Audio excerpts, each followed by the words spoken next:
Yo, what's good, everybody? What's good? What's good?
Yo, Happy New Year. Happy New Year. Happy New Year. Let me turn this stupid radio off.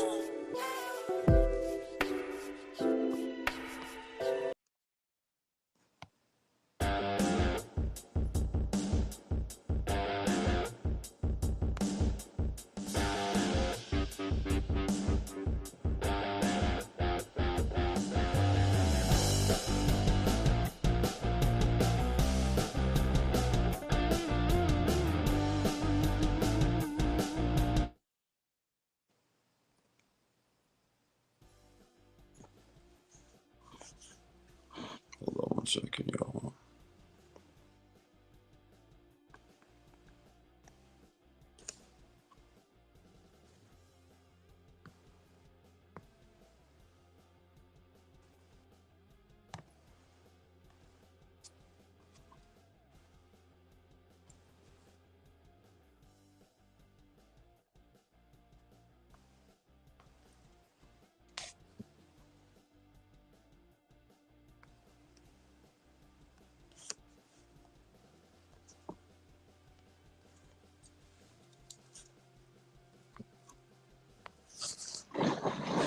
Yo, hop on stream, man. Hop on stream, bro. I sent the link.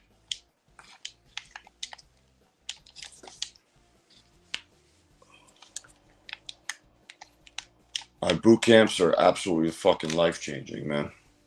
Absolutely fucking life-changing, man.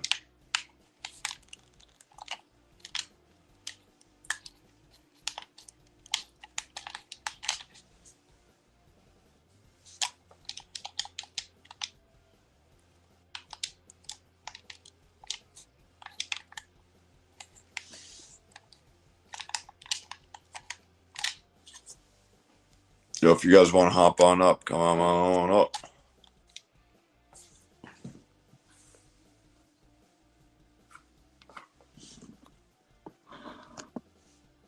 Hey, what's going on, man? It's good, bro. Hell yeah, we did it. We did it. Yeah, Happy New Year, buddy. Happy New Year, Megan. It's great to see you, man. Yeah, man. So I'm in Brooklyn, New York based, but honestly, I'm kind of a hermit. Like in the wintertime, I do most of my gaming in the summer because I just hate to be out in the winter here, man. Yeah, I'm with you on that, man. What is it up there right now? Like fucking 18 degrees? No, it's like 45, and it was raining on Times Square, but it's kind of like we're supposed to get a snowstorm next week. The weather is just really crappy. Like I love the summers in New York are amazing. That's where I do most of my volume. Mm. You're a lucky man, dude. I'm surprised we never linked up back in the day. I don't know. We're about the same age range. I don't know. Like I was living in the streets of New York, man, Manhattan, Soho. Sounds like all the same spots that you generally go out day. And I was more. I like day game. You know what I mean? But I did Yeah, night game. I don't do any night game. Day game is all I do. Oh yeah, Yeah, I can't nice. be out in the bars like I used to be when I was younger. Now I can't do it. Like I barely even drink anymore. I'm with you on that, man. Yeah. I mean, you're my age. Well, you're a little bit older than me. Same shit. It's not the same. The Yeah, risk is the risk isn't worth the reward.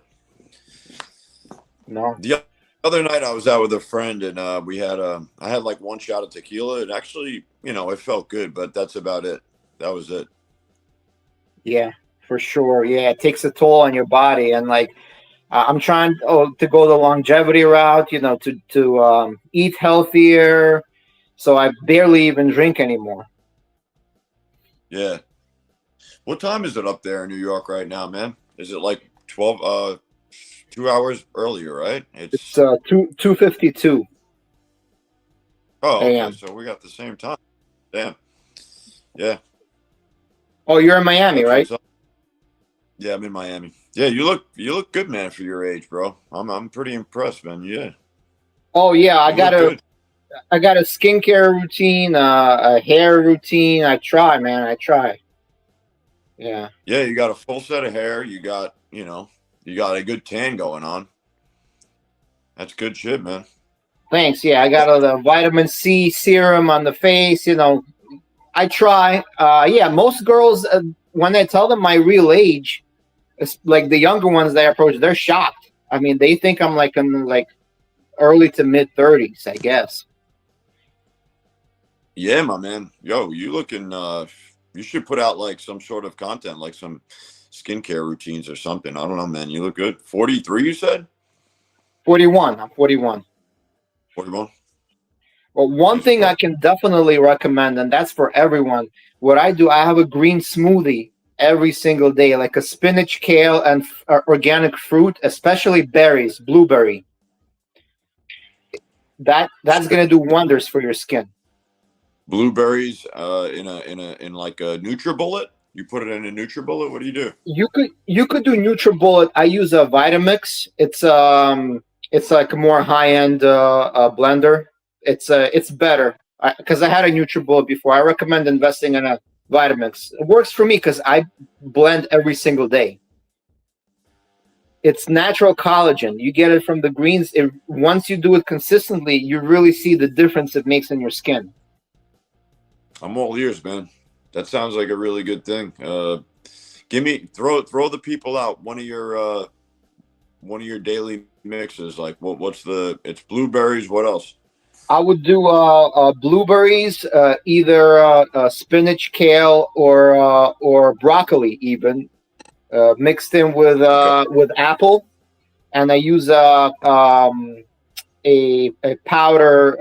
It's colostrum powder and greens powder. You could get it organic greens on Amazon. Put a scoop of that in, Oh, and okay. you just feel great afterwards. It's a lot of fiber for your diet, and not just for your skin. It's just great for your overall health and longevity. Appreciate that knowledge, man. Dropping the button, dropping knowledge. Yeah. I mean, you have my email, man. Send me that recipe. That's a good recipe, man, for everybody to share and have. It's good because whatever you're Yeah, for doing, my sure. friend, is it's working, bro. Yeah, yeah. And Thanks. did you do anything hair transplants or anything or no? Did you do anything like that? No. No, but you know something? I was going to do it. Like I was thinking about. I was losing my hair about 3 years ago. It was like bad. I had like a giant like bald spot. Like it Yeah. was crazy, and I was really depressed, man, because it's like it really took a toll on my mental health. So Yeah, I for sure. decided to do a lot of research. Like I did so much research on reading like articles and watching hours and hours of YouTube videos and stuff like that. So and I came up with a hair routine. It's a microneedling 1.5 millimeters every 2 weeks, and I'm using topical minoxidil and topical finasteride it's from a company called Happy Head. You could get it from other companies, but that made a massive difference. Like my hair, like I mean, I'm still having. If you look at photos of me like 10 years ago, obviously there's going to be a difference. Like my hair was a lot thicker. I always had thick hair, Yeah. but I guess I'm lucky because I started losing my hair was when I was in my mid 30s. You know, some dudes start losing it like in their teens. You know, Yeah. You ain't kidding, so man. What are the yeah. side what are some of the side effects of that stuff? I've heard mixed reviews like that it's could be dangerous. Honestly, for me, yeah, I haven't since it's a topical. The finasteride. This is why I did my research. I found the lowest available dose of topical finasteride because it's not finasteride is not really dose dependent. So even if you use a larger dose, it's not going to make that much of a difference if you're using a smaller dose. So Okay. it still goes systemic a little bit. So my side effects are very mild. You could get like maybe like watery semen a little bit, and that's it. I don't have any like issues. Like I know some dudes got had like from the oral finasteride. They took 1 milligram as a standard dose, like Propecia. That's what my dermatologist wanted to prescribe.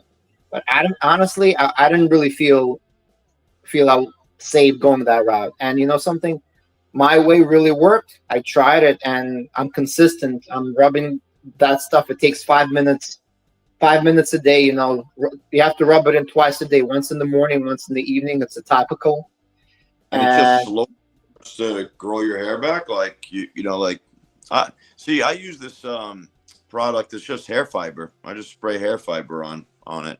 So oh, okay. yeah, it darkens the hair. So you have But some recession in the front mostly, right? yeah. So you would take that cream and just blend it in there.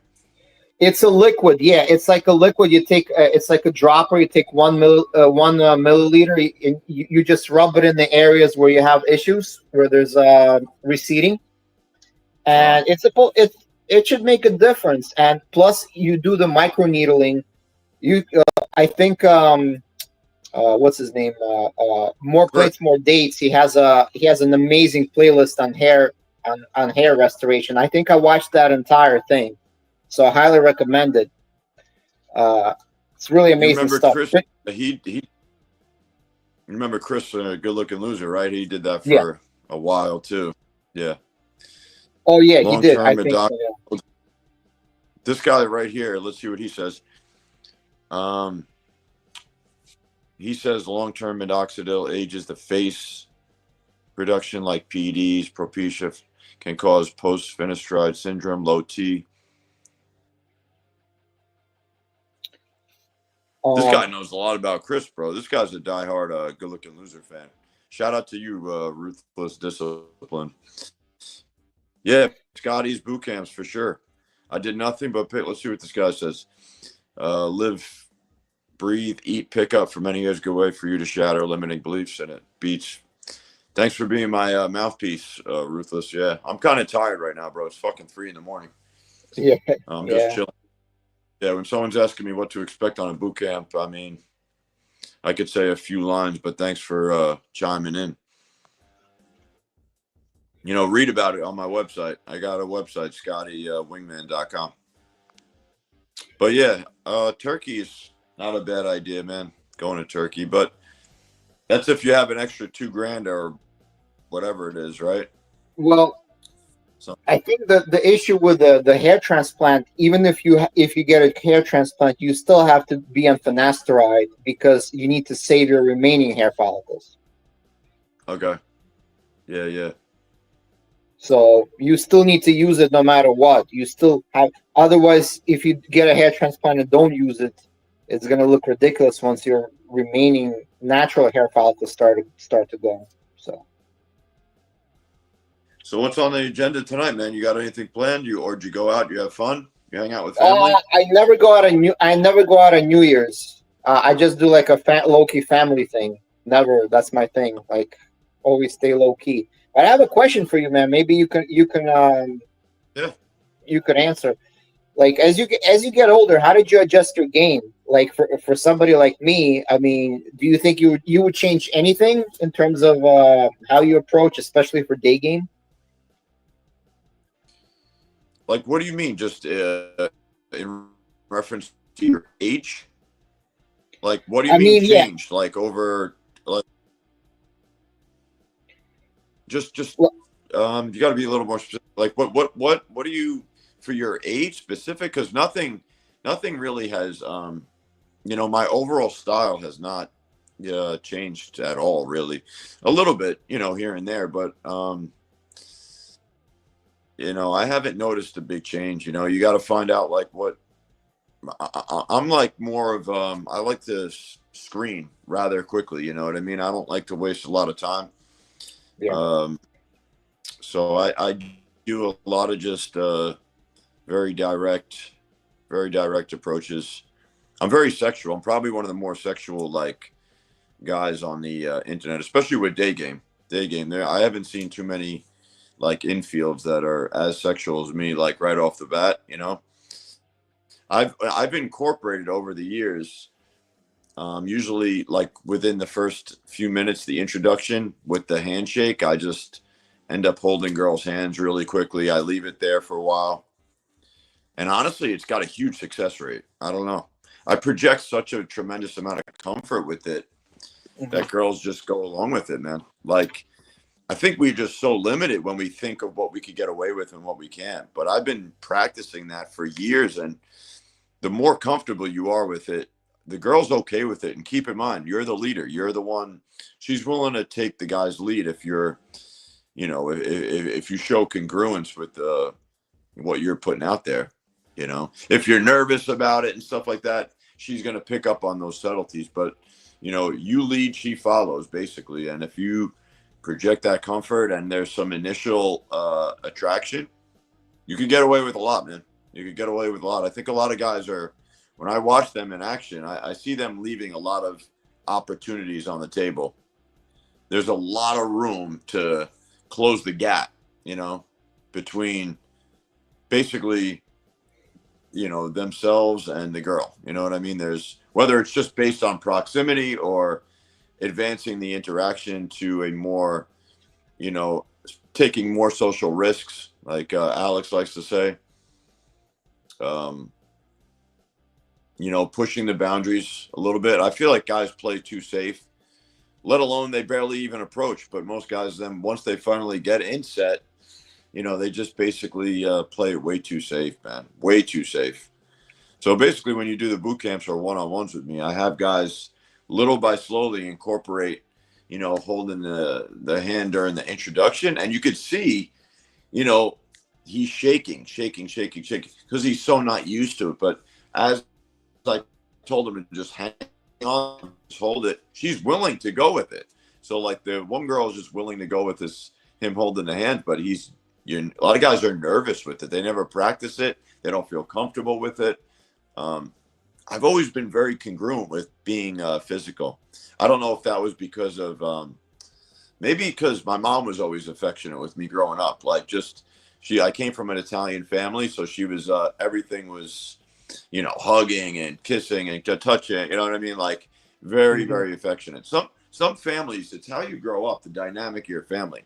Not a lot of people talk about this, but yeah, like there's a reason why a lot of people don't like to be touched or at all whatsoever.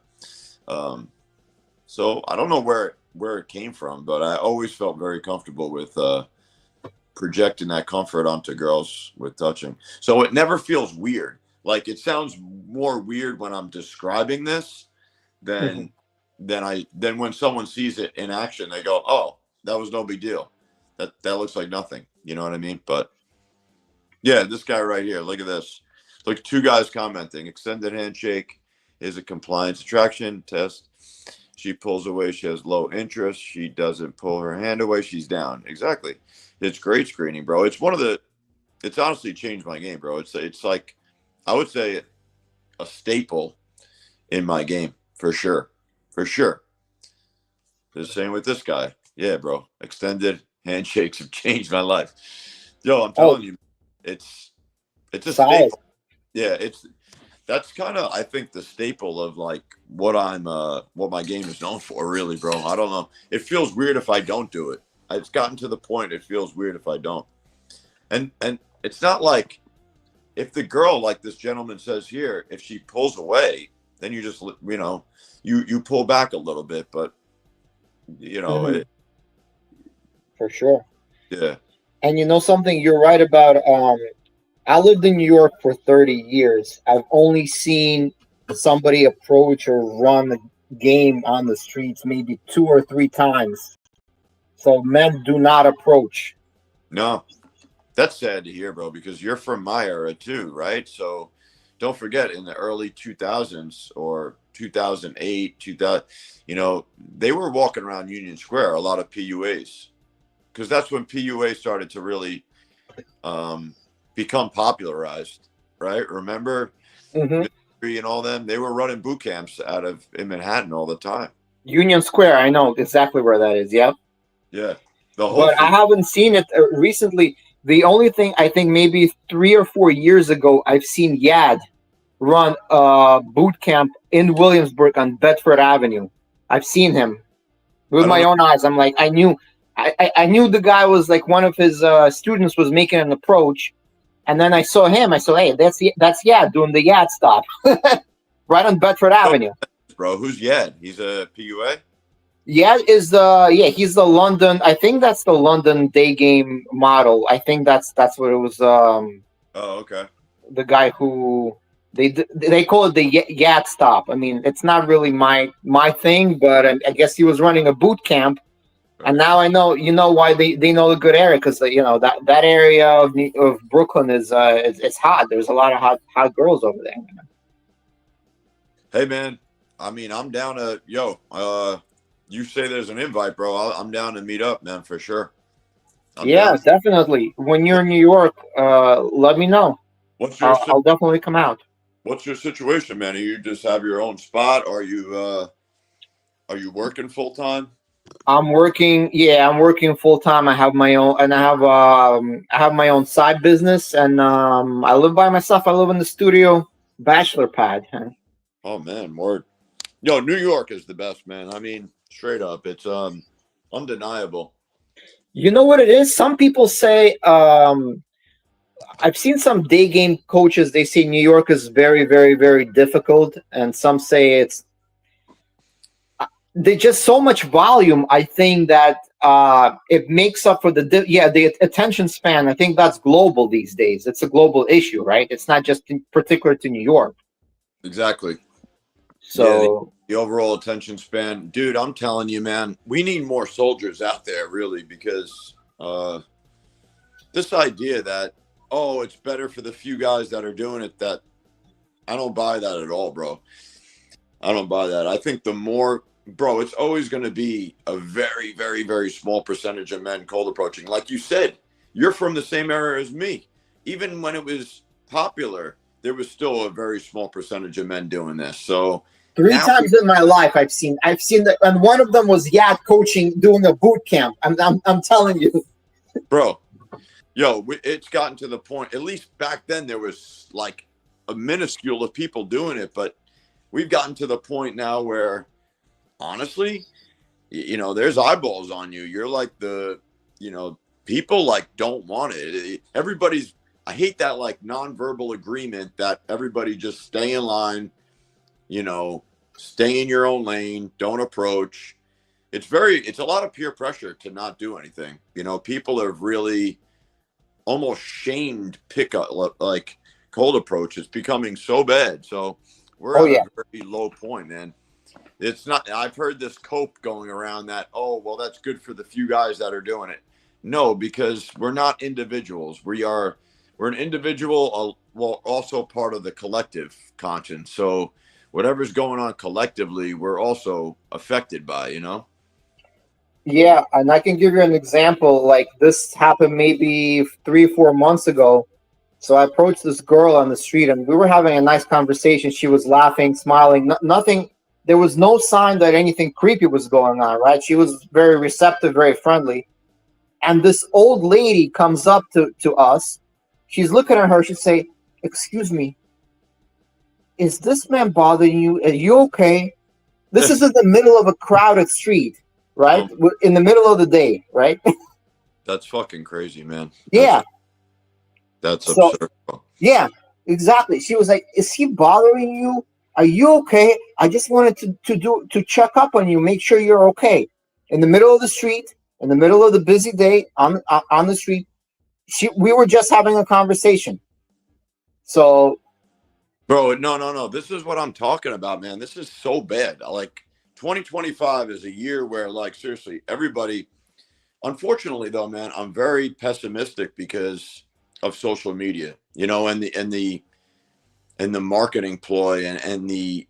I don't think it's going away. I think people are going to get fed up with it, but it's becoming so normalized, and this was not an issue a long time ago, man. Not 10 years ago, it wasn't that big. So it's a problem, man. I think that is a huge factor of why we've become, you know, basically tablet babies. We're insulated. We are addicted to these things.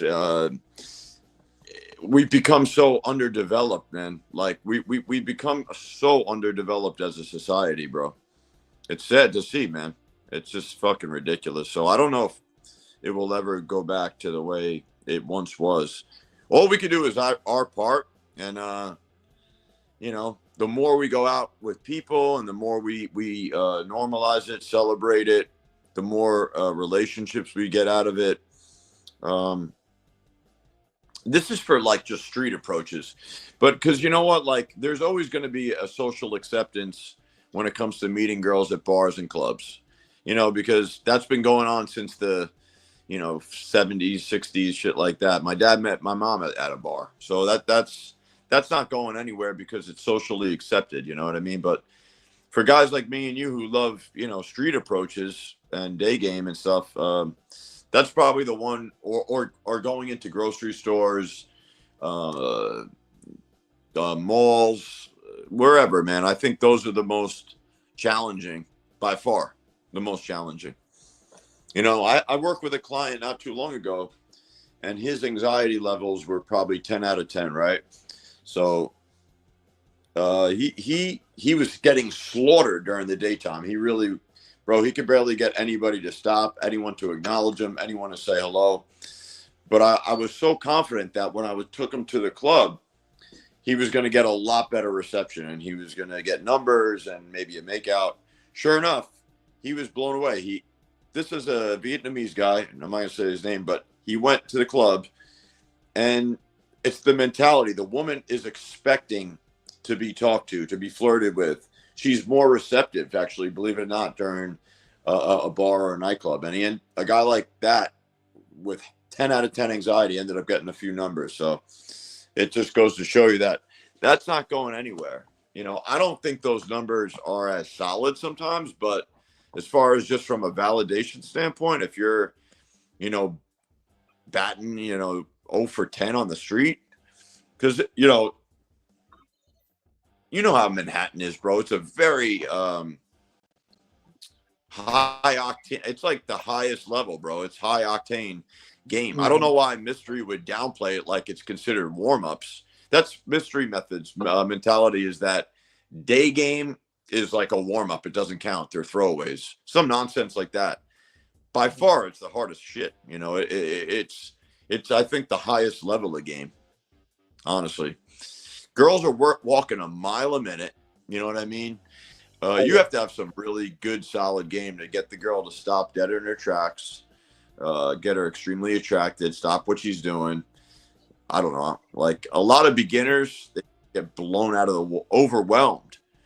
In streets like Miami, Brickell, Manhattan, Soho, a beginner is going to have a really hard time there compared to a bar or a nightclub because, again, those girls will happily entertain even a guy who's awkward, at a bar or a nightclub, A daytime, she doesn't give a fuck. She's going to steamroll you if she thinks this is weird. She'll steamroll good-looking guys. You know what I mean? Yeah, definitely. I've seen that before. I've seen great-looking guys get blown past by on street approaches. Girls are on a mission, man, sometimes. They're very high octane. Okay, so this guy here says, "Oh, good for you, man. Just banged 2 new girls back to back last night, just a few minutes ago." I don't have sound effects, my man, but happy for you, bro. I got one last night as well, bro. New Argentinian chick. Let's see what my man Ruthless said. New York City has the highest amount of single hot young women in the U.S. Don't be afraid to check someone like one of the Sopranos. Don't let people get away with that social shaming stuff. True, bro. Yeah, it's they're saying it's high pace. You're right. Like sometimes they don't stop. You gotta have really like when you go for the approach, you have to be very committed. You can't just do it half-assed. That's the problem sometimes. If you do it half-assed in the middle of the street, you don't commit to it. Of course, she's not going to stop. She's going to blow right past you with her headphones on. I agree. You see a lot of these PUAs with their infields. They go in from some weird angle, but I think the best way is you have to, man. You have to really want to stop her and get in front of her straight up. That's it. And make eye contact and try to, for a guy like me who sometimes comes off as intimidating, I have to smile, for the most part. You seem like the same type as well. I think smiling, especially during the, those street sets, they definitely help diffuse the anxiety. Definitely. Yeah. Because they're not used to it. Especially I've noticed, honestly, I'll be 100% honest with you. Before the pandemic, I've got my results were so much better than they are now because I think the social anxiety and the social isolations that people are so anxious and not social at all, like compared to even before. It took a really big hit. Everybody's on their phone. Nobody wants to even. People are afraid to even talk to each other in the streets. Even not even to their friends. Yeah, for sure, man. It's true. It's true. Yeah, yeah. I mean, bro, we're just specifically talking about dating here, but basically it's everything. It's a dating is just a one branch on the branch of socialization, basically. Overall socialization. It's just one little branch, one little fucking branch. What does this guy say here? For a mall or a shopping center, which open is better recepted? You got to find out, man, what you feel most congruent with, what you really like. That's honestly, like these questions, man. Sometimes they like, what do you feel, man? Like whenever I started, I generally felt very good going direct with women. You know what I mean? Occasionally, I'll do situational, but I think the whole word direct, indirect is kind of nonsense anyway, because the girl fucking knows, man. You know what I mean? Like, even when I'm stopping her, asking her about what she's having for dinner or whatever, like talking about the eggplant she's holding in her hand. And then I look at her with that little smirk, and a lot of my, sub communications are very sexual. Is that considered? I'm confused. Is that direct, indirect? I would consider that fucking direct. You know what I mean? So I don't know. I don't even like the whole direct, indirect stuff, because it's I think it's your underlining intent. You could come across very, very direct and aggressive, but be talking about, the weather. Right. So that's kind of direct. So, like, I don't know. I'm not a big fan of this whole concept, all these different things. The idea is to be a very attractive, sexual, a guy who's able to, project sexual comfort, just an overall sexual vibe, like no matter what you're talking about. Direct and indirect is nothing more than words, right? Which is a very small part. It doesn't matter what words you're saying, really. It's about, I mean, they have they matter a little bit, but you should focus heavily on, how attractive you're coming across, how sexually attractive you are, that's the biggest key. Then you could just, because a lot of different conversational threads are going to come up, whether it's indirect, direct. I go back and forth, really. One minute I could be talking about the weather. Next minute I could be talking about, her sexy outfit. Next minute I could be talking about fucking, did you vote for Trump? I mean, it doesn't really, it's going to change, but it's going to be a very sexual undertone, and I'm going to probably be holding her hand for a long portion of that discussion. So, the extended handshake, I'm gonna give that a try. That's at Whole Foods. See how it works. I'll let you know. I remind you, man, it is an absolute staple in my game. I probably would be, I'd be a fish out of water without it.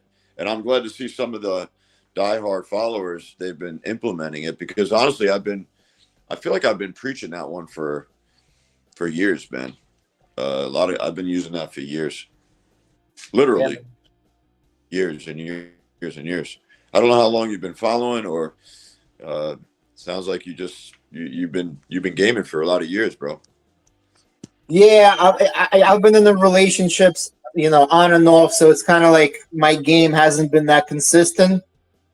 So, but yeah, it's been on and off for quite a few years. What's the question, Manito? Yo, I appreciate you coming on stream with me, man. Yeah, it takes some. All right, man. I gotta hop off, but when you're in New York, definitely, man. I'll love to meet up. Yeah, man. Shoot me an email, man. Just shoot me an email, or contact me on Instagram. I have all my links on my YouTube. Okay, I'll hit you up, man. Happy New Year again. I'll see you soon. Thanks for hopping on, Mad Gun. Yeah, take care. Take care. All right. What's the question, my man? Yeah.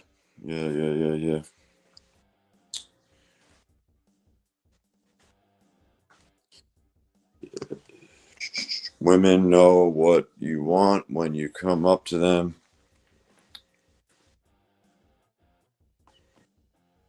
Without being rude, crude, vulgar like Scotty, and you communicate intent with your body, eyes, and voice. Ruthless knows what's up, man. You know the trick. Ruthless, why don't you hop on, man? Why don't you come on? We need some more people up on this. Why don't you hop on? The link should be down in the description.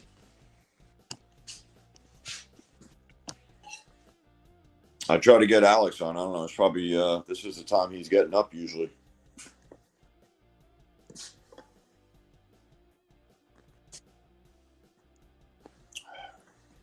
Why don't you come on, hop up, Ruthless? We got 11 people up in this bitch.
All right, bro. What up, Kevin? What up, Kevin?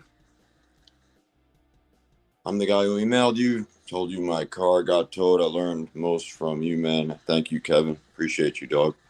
Thank you.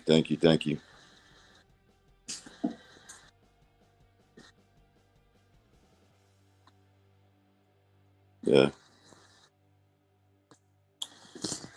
Uh,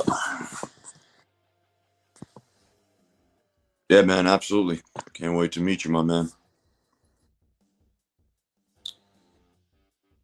Yo, why don't you hop on now, bro? What are you doing up right now? It's 3:30 in the morning. Why don't you hop on? Come hop on. We'll chat. The link is in the chat.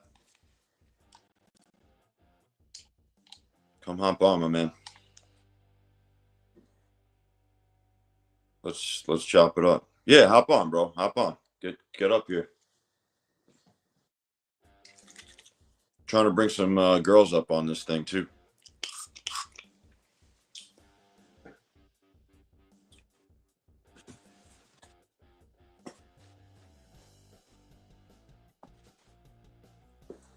Let me know if you're having trouble finding the link. There we go. Here we go. Hell yeah. Hell fucking yeah. At the stage. Yo. It's crazy. It's crazy. It's crazy talking to you. Like, it's crazy. The reason why I'm up is because hell yeah. Yeah, I just took this girl. So I just took this girl home, but she didn't speak English. She didn't speak English, so she didn't know like that I was watching like you. She didn't speak English, so she was like African. I live in Chicago, by the way. But yeah, it's crazy to meet. It's crazy to meet you, man. Like, I'm 23 years old. I told you in the email I'm 23 years old, but I knew about y'all when I was 17. But like, I ain't bagging no girls back then. Yeah, I knew about y'all back then, but like I seen so much of y'all videos. I'm talking about the Killer Instinct videos. I seen I just seen all of the old videos back then, but like I was a virgin though, so like it was like foreign to me. like, cause think about it, like me, I can't have a killer instinct because I never even had no instinct at all. You feel what I'm saying? So like it just didn't resonate with me at first. But as I started talking to girls, what I did was I went around my school because I was in a big ass high school. My high school had like 4,000 kids. So what I would do was I'd walk up to girls and I'd just be like, I just try to get one number a day before I came home. Then I went to college and I was like, okay, that's like when I lost my virginity. I lost it like the first week of college. I'm like, I'm a bad girl in college. And now, that was when I was 18 going on 19. And now at 23, I just got, like, I used to not keep track. I used to not care about bodies either, but then I kind of wanted to keep track. So now I got 99 bodies right now. Like, I just hit my 99th girl. Just like literally just a couple minutes ago. Wait a second. Didn't you just have 97? Yeah, I hit 2 girls. I hit 1 girl last night and 1 girl tonight. Oh shit! Oh yeah, you did just say that, my man. You did. Yeah. I just hit 2 girls. I just hit a bad thick ass African bitch last night.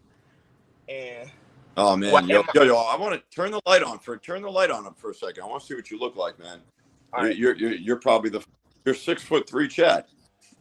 Oh no, I'm not 6'3". No, I'm 5'11". I'm just messing with you. Okay, yeah, I got this is what I look like. I got dreads, I got locks in my head, I got a beard. I keep this thing on me. I keep this little necklace on. I keep an earring on. So I try to keep a decent appearance. I'm not super rich or super fresh or nothing like that. I just look like just a regular black dude, I would say. What's some of the stuff that you feel like you just got that good intent? You a lot of it just comes down to balls and stuff like that, man, and just having the balls, having the swag. You know, I know it sounds so basic and generic, but it's guys want to make it like more technical than it actually is. You know what I mean? Yeah. There's some technical things, but I think that's at the very root of it. They kind of go, you know, hand in hand. If you got the heart and the lust and the, you know, the drive and the desire, you know what I mean? Like the desire, you're gonna get laid, man.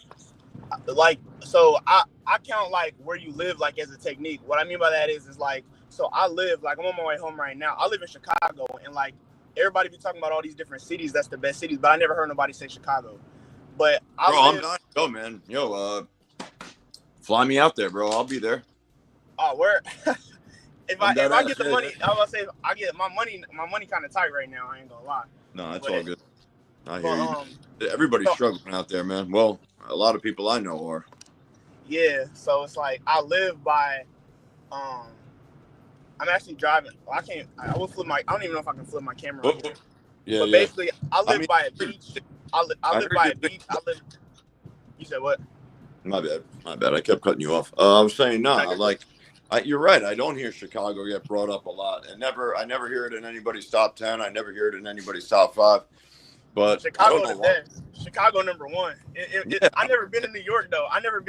But to me, Chicago number 1 because it's not super spread out like Houston. Like I've been to Houston. Houston's a great city, but it's super big, super spread out. Chicago has millions of people, but everything is not far away from each other. So I could be on the south side of Chicago and I can meet a girl on the west side of Chicago and I could get there in like 18 minutes. Whereas in Houston, it's all these miles in between. And just the area that I live in, I stay near downtown. I stay nearby a beach. There's always bitches at the beach. I live by just regular day-to-day stuff like grocery stores, beauty supply stores. That's like obviously, like there's so many beautiful girls in a beauty supply store, you feel what I'm saying? And me having dreads and stuff like that, if I'm going in there to get some stuff for my hair, it's not that hard for me to meet a girl and at the beauty supply store. But the main way I get girls, and this might sound kind of crazy, but the main way I get girls is through DoorDashing. So when I be DoorDash, so I used to DoorDash full time, and if you know, because when you first started, I don't know what your job situation was like, but anybody that has a job, it's going to be hard to consistently get girls. Like if you have a job, let's say you work from, and I was talking about this with one of my homies. I think I was like, think about it. If you work from 9 to 5, and you work 5 days a week, you spend the first hour of your day getting ready, then you work all that time, and then you spend in the next hour like winding down and eating and doing whatever you're doing. So now your day to talk to girls, it starts at like 6. You feel what I'm saying? And Bro, then it's like you're absolutely cooking, man. You're yeah, cooking. You're cooking. And then on Saturdays, most likely, if that's like your only free day is on Saturday. But guess what? If you don't got no skills, you're not going to get nothing on Saturday. And then you're going to spend your Sunday getting back ready for Monday again. And that's how you end up in a cycle where you just not getting a lot of girls. You know what I'm saying? And obviously, I like what you said. I like what you said earlier. You said your location is part of your game, and also time, right? I mean, how much? Yeah. Yeah, basically. Yeah. So I used to DoorDash all the time, and basically, if I drop a food off and it's a girl and she's cute and I get her number, I already kind of have the address of where she lives. So it's nothing for her to just tell me to come back. You know what I'm saying? Right. And then on top of that, if I just like see like right now, there's a lot of public transportation in Chicago. So there's always girls at bus stops. There's always girls walking around because the public transportation is super fluid. I imagine New York is probably the same. Like the public transportation is super fluid. So if I meet a girl and she's about to get on the bus, I'll just say, don't get on the bus. Like, I'll take you where you got to go. You feel what I'm saying? Yeah. And then when they do that, and then when they come with me, it's not that hard for me to just say, I'll use anything to get a girl inside the house. I remember one time I picked this girl up and I said, hey, you know, I need to go inside and charge my phone up real quick because my charger in the car is broken. And she's like, cool, yeah, I'll come up with you to charge your phone. Boom. Let me ask you a question. How'd you get the Jamaican girl tonight? You got the hot Jamaican girl tonight doing DoorDash? No. So I got her because how did I meet? Okay, so how did I meet her? I met her earlier today at a bus stop. So I was DoorDash and I went to go pick up some food, but I seen her and I just standing at the bus stop and it was kind of rainy. Like the Chicago is pretty cold. It's a little gloomy, but you know, it don't really matter, you know? So I just seen her at the bus stop. She didn't speak no English really. Her English was shitty. And I was just like, just put your number in. Like, and she just put her number in. And then basically we've been texting kind of freaky. I was texting her kind of freaky and stuff. And then I just said like, hey, you know, do you want, I ain't gonna say like explicit what I'm saying, but we was like texting freaky and stuff like that. And I just pulled up on her and we just got straight to it as soon as we got in the crib. But last night, I gotta get to fucking Chicago, bro. That shit is dope. You just straight up at a bus stop, huh? See, I like cities that are densely populated. You know what I mean? That's Chicago. Yes, densely populated. Yes, exactly. I call it high bitch density. When it's a lot of bitches in a small, you know. And then the the African girl from the night, like last night, it was very tough. I'm not gonna lie. She was putting up a lot of resistance. Like I had to use a lot of one of y'all best videos was on last minute resistance. That was one of my it makes me mad because some of y'all videos be taken down and it's such good stuff. And there's so much people that suck. And it's not even that they suck, but you don't know how good they are because they don't have no actual proof of them interacting with a girl and taking her home. It's like dudes that are just talking shit it's like dudes just talking shit, trying to give advice. These dudes, they're talking about looks max, and it's super cringe. Like, but yet these same dudes, they don't have no actual proof of them meeting a girl and taking her home. Because my thing is, that's the goal, right? You want to meet a woman, take her home, have sex with her. Like, of course, you want other stuff too. You might want some deeper stuff. But if I just watch a video of a guy talking about it, that's cool and all. At like, I gotta see you do it too. You see what I'm saying? No. Yo, you're way ahead of the game, man. I'm glad you're on. You've been on this shit for a minute though. Like you've been at this since 17 years old. That's crazy, bro. You sound like a seasoned veteran for somebody who's. My first boot camp was 22 years old, and then I would say I officially started to turn around my dating life in general. You know what I mean? But that's great, man. That's badass. I love hearing your enthusiasm, man. Yeah, welcome to the stream, Ruthless. Thank you, guys. It's good to be here. My man, I did have some questions for you. My man's spitting like crazy, man. He's just he's spitting a lot of game right now. Yeah. It's something. Even though I have been with a lot of girls, but it's some stuff that I still don't understand. Like, how are you getting girls to leave their friends at a club to come do it in the car? Like, that's one thing that I never really got. Like, and I don't know. Like, that's one thing that I just can't even wrap my head around even to this day. I'm just like, so y'all you went up to a girl at the club. I remember I heard one of the podcasts. You said you walked up to a girl, you walked up to her, y'all locked eyes, you grabbed her hand and walked out the club without saying a word. I'm like, how is that possible? Like, I actually will You know never. No, I know exactly which one you're talking about too.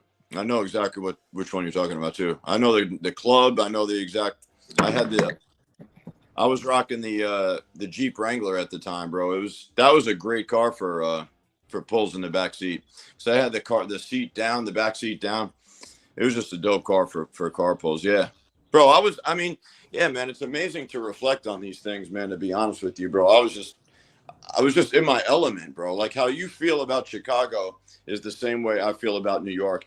Everything, see, people just look at these little factors of game. Everything has to come together, I feel like, for a guy to be like all world successful with it and just be like peaking at his absolute peak, you know? Honestly, the stars and dots aligned perfectly for me to be successful. Yes, I put the work in, but I had a lot of doors open up that I didn't even know were really, really, really good at the time. Had I been growing up now, 22 now, man, I don't know, man. I don't know if I would be that's a trippy thought, bro. I don't know if I'd be like as good as I ever got. You know what I mean? We all grow up in a certain time period for a reason, but because I think the psychology of people has changed. We're so socially like underdeveloped now, bro. Like it's absurd. I mean, obviously in bigger cities like Chicago, New York, you're going to get more, outgoing people who are a little bit more socially aware. You're forced to be a little bit more socially aware without a doubt. So I guess in that sense, maybe I'm over exaggerating. Maybe I would have did just as good, but I do think the social media and the online dating thing has fucked people up a little bit. I don't know, man. I don't know. It's a shame, bro. I feel like I'm not even fully immersed yet back in the game, and I don't know if I'll ever get back those years in my 20s like that. But I do think if I was put in New York City again, in a dope ass spot, logistics wise, and just had one or two like really good wings, guys, they can get so fucking good at this shit, like. I feel like it depends on who you learn from. I feel like it depends on who you learn from. Honestly, man, like, I know it sounds shallow to like some person probably listening to this, but no, it changes everything, bro. Like, it changes the quality of your life without a doubt. Like, it definitely. No, I agree. Look how excited, look how excited you sound. People underestimate like how happy a great deal of happiness comes from, learning this. There's no better feeling of like being able to create this out of thin air. It's 100%, 100%. You're giving yourself permission to just be yourself. And one thing that really woke me up as a kid when I was 19, getting bitched out by my first girlfriend, was this old Italian guy, Charlie Arms. He said to me, like, he almost brought me to tears. I was such a bitch. And he was like, bro, you really need to get your personality, not in these exact words, but he goes, you got to work on your personality.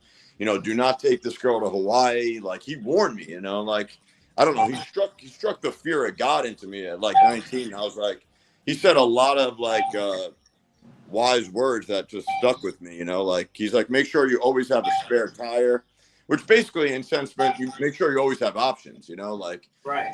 So yeah. Charlie Arms is a legend. They don't make guys like that anymore.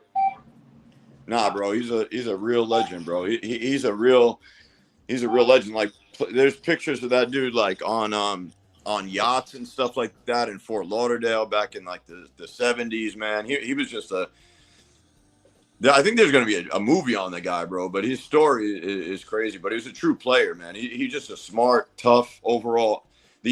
When I think of masculinity and what it is to be a fucking like man and a G, that's who I think of. Not fucking Andrew Tate, not fucking Myron Gaines. I think of like Charlie Arms. That to me is like the epitome of like the ultimate fucking manly man. We all have one of those people, right?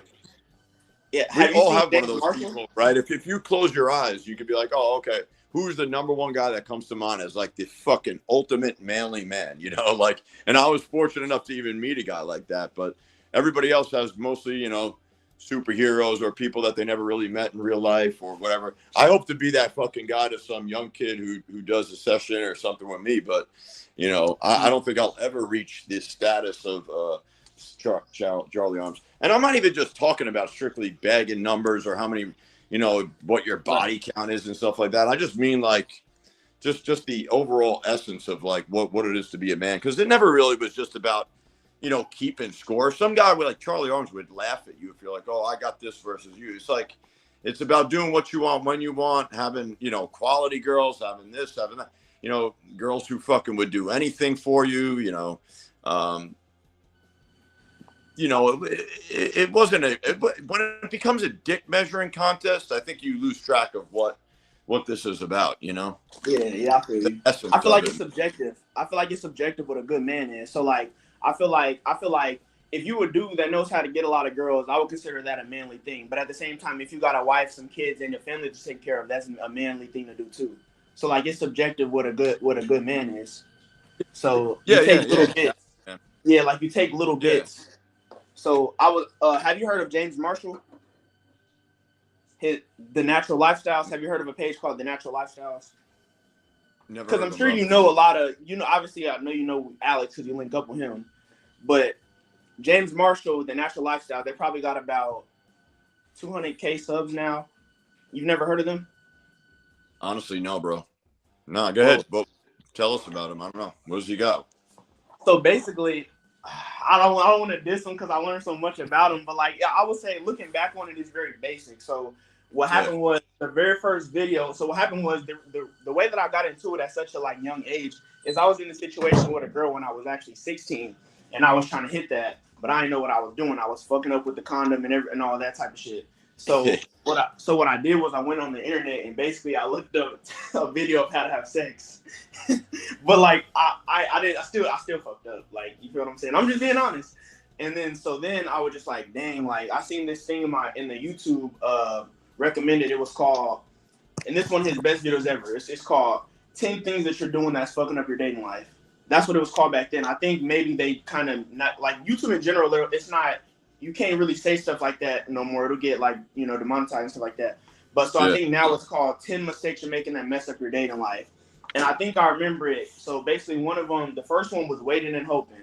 So that is, self-explanatory. Like you're not actively going to get girls. You're just hoping that the situation comes to you through a friend or a social circle or whatever the case may be that people do. Basically, he's saying that most people's strategy is they don't have a strategy. You feel what I'm saying? So that was really good. Another thing that was in there, he was talking about going out with too many guys that don't know what they're doing, and they're fucking up your set, if you will.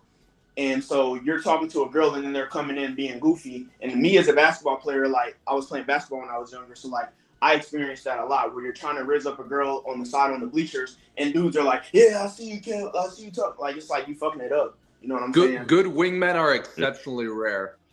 Yeah. So good wingmen, it's like gold. But it was a really good video, and then I'm like, damn, that's some good stuff. I was really self-aware back then, so I was like, I'm doing some of this stuff. You know what I'm saying? I'm doing some of this stuff, and I didn't know who the dude was. Obviously, he could have just been anybody. Like, all of us know now that just because you're on the internet giving advice doesn't necessarily mean that you're good at what you're talking about or anything like that. Like, there's no quality control. Anybody can get on their internet and start talking stuff. It doesn't matter, and nobody's going to fact check it. Like, for most people, their fact check is they got a lot of YouTube subscribers. YouTube is full of actors. That's the biggest problem with YouTube. Yeah. And then so I seen this course, and it was like a free 3-part course, and basically it was like the first one was talking about approach anxiety, where obviously like you're anxious to talk to girls. And then what he did, he was spiritual though. So before he started talking to girls, he meditated and stuff like that. So what he did was he was doing some stuff with his breathing to where he could like calm himself down when he's actually in the situation of interacting with a girl. Now, obviously that's not, in my opinion, that's not going to help you actually get a girl, because you still need masculinity. You still need physical touch. One thing Scotty preached that I live by is by any means necessary. So some guys might have to drink alcohol. Some guys might have to pop something. Some guys might have to meditate. But whatever gets you results and whatever is effective and works is what you should do, in my opinion. I'm surprised I never heard of him. His channel has over 200,000 subscribers. But it's called The Natural Lifestyle. And another thing that they used to do was Like, My bad. Go ahead. The algorithm's funny, man. Like if you whatever you, I guess, click on or watch, it's going to keep sending you more and more of that type of content, I guess. But I don't even watch a lot of pickup content. Probably very little. Yeah, you know? they used to vlog it. So they used to because and another thing I think that was beneficial, kind of looking back on it, is none of these guys were American. So I feel like some people, they try to say American girls are this, American girls are that, but the people that I was watching, they was like from Australia and Austria. It was like a group of like 5 guys, and they was all like from different parts of the world. So it helped me come to the realization that a woman is a woman, no matter where you're at. You feel what I'm saying? Because I feel like we all want to think that this is the thing that you got to do to get a black girl. This is the thing you got to do to get a white girl. This is a Latina girl, she's crazier. Or a black girl got an attitude. Or a white girl is this or that. Like it helped me like kind of just look at it as I'm interacting with a woman, and I got to present myself as a man. You feel what I'm saying? Yo, here's another thing. I think for the young man, the young impressionable guy now, this is another reason why there's more hurdles to overcome, is because had I been subjugated to this nonsense on the internet, I do think there's a lot of shit that could actually pull you back. And you know, because a lot of the stuff at the beginning is really bad mindsets, and how mindsets have such a stronghold on us. They're literally dictating like everything at the very beginning, when our minds are so subtle or whatever, or receptive to every little thing. They're like a sponge. So I do think hearing stuff what you're saying, like, you know, Myron Gaines saying that black women are bitches or this or that, some nonsense. Any of these things actually are leaving everybody's like a parrot. These young 21-year-old kids, 18-year-old kids, it's like your mind is a parrot at that young age. You don't have the critical thinking skills to deny and be like, yo, that's fucking retarded. And, you know, the smarter thing is to just reject everything you hear until you try it yourself. Go out and try it and see it for yourself. That's the best thing you could possibly do, man, is try it yourself. Go out, experiment yourself, you know? Yeah. This one guy, questions. Do I go indirect or direct? You know, first of all, indirect and direct, I don't even like the concept of that. It's just they're both conversational threads. You know what I mean? I don't know. I go back and forth. I really do. It's not. Yeah. Silly it depends. It depends. Silly... I try to get to the point. Like most of the girls that I've talked to and that I've actually done anything with, if you were to like look through my phone, and I don't know if yours is the same way, but like if you were to look through my phone, it probably would be like less than 10 messages, less than 20 messages. So like I'm getting to the point really fast. Like I know Alex, he's really good, but I feel like he plays around a lot. You know what I'm saying? Like when he's texting girls. And if that works for him, then perfectly fine. But like me personally, the number one, it's 2 things. It's like 2 main things that I try to find out when I'm interacting with a girl, depending on when I meet her. One is, what is she up to right now? Right? Because I'm trying to actually see if I don't have nothing to do, I'm trying to see what she's up to right now. And then 2, I'm trying to figure out how far away are we from a place where we can have sex. So if I meet a girl and she's right down the street from me and she's not doing anything right now, and we're down the street from my house, I could walk there or I could drive her there. Or if I'm on the west side, I know that, okay, well, she's not doing it or she's busy right now, I'm gonna just hit her up later. So then when I'm hitting her up, I'm not doing all this banter. I'm not doing all this goofy shit. Like I'm just getting to her. I'm like, so you said that you were busy now. Like, I mean, you said you was busy back then. Like, are you free now? Yeah, I got a little bit of time. And one thing that Chris used to talk about was like the window. He's, you know, the window of availability. Window of opportunity. Yeah, that a woman makes herself available. So it's like, you got to jump on that ass. You got to. Because you might miss out. This might be the only opportunity. And if you meet her, if you link up with a girl and you hit it good, you still might not see her again, but your chances will be higher. Whereas if she hits you up and you're unavailable, she might forget about you. And I've been in them situations before too. But the thing about y'all was that was different. And I'm sure, Scott, you know this. You know what I'm saying? No, the thing that was different about y'all was actually masculine. All these dudes that was so-called trying to get girls, they wasn't masculine dudes. They was all feminine. They was trying to pick up girls by acting like one. That's why they fizzle out. That's why some of them, like they transition in a different lane and stuff because they never was really that good. That's why they changed lanes, because they wasn't really that good, like the persona that they was trying to portray. And I seen one dude even killed himself. Like it was some pickup dude that ended up killing himself. Yeah, who are you talking about? Drop some names in particular. Who switched lanes? I want to hear. I want to get the dirt, bro. I want the dirt. I want the stream to pop off with fucking disrespect. So basically, I heard it was some dude in RSD, Madison, the black dude, RSD Madison, was that his name? I think they said he switched lanes. Oh wait, oh yeah, you're right. RSD, they transitioned to something different, right? Overall. Yeah. Yeah. It's like they just, I don't know, it's just some guys, they just be transitioning in different stuff because it's just like they know at the end of the day they're internet marketers, so they're just transitioning to a different business. Like they're not really like lady killers for real. I think that resonated with GLO, and I wasn't even a big character on there. Chris barely even got me on. Occasionally I would, but I mean, what he said was 100% true. The way I was this was who I was. I never even understood when guys said to me things like, "Oh, I'm gonna quit" and stuff like that. I can't. It's not even like it is what it is. Like it's like eat, sleeping, and breathing. It's just like go get bitches. Because when game, listen to me, when game doesn't become game anymore, there's nothing to stop doing. It's just a part of it's who you are, and it's a part of your life. So the more you are at one with whatever you're doing day to day, you don't view it as a separate thing. So a lot of guys, they view this as they're putting on a cape, they're putting something on, and then they're going to play a video game. I'm done doing this. I'm done doing that. You're doing something separate from you. Do you see the difference? You see that contradiction? That over time. One thing you and Chris preached was nothing in moderation. So 1 or 2 main goals max, balls to the wall, no half measures, like I'm going to do this on the side. And you have to give that full commitment if you want to see the type of results that Scotty has. It can't just be something that you're like, oh, I'm going to try this one day a month and expect results. It doesn't work that way. It's hard. It's hard because sometimes you don't get results. Like sometimes you go through a dry spell. I'm just now getting out of a dry spell because I transitioned into a different job where it's taking up a lot of my time. Yo, Kevin, you brought up a lot of smart things that I feel like you really resonated with what the shit we preach is, because when you're talking about, location and logistics as part of game, this stuff, it plays a huge impact on your overall your overall game, bro. Overall game and your overall success. And here's the thing you got to know about the PUA industry. 95% of the guys are frauds. Scotty and Chris are one of the few people who are actually legitimate. And that's why you look at the advice they give and you see that it works. Yeah. And logistics, that's a big thing Scotty and Chris mentioned. Chris mentioned you want to have a place that's 5 minutes walking distance max from a club or bar. Yeah. That's how you're going to get the best results. Because longer than that, the girl starts getting in her head. She starts getting second thoughts.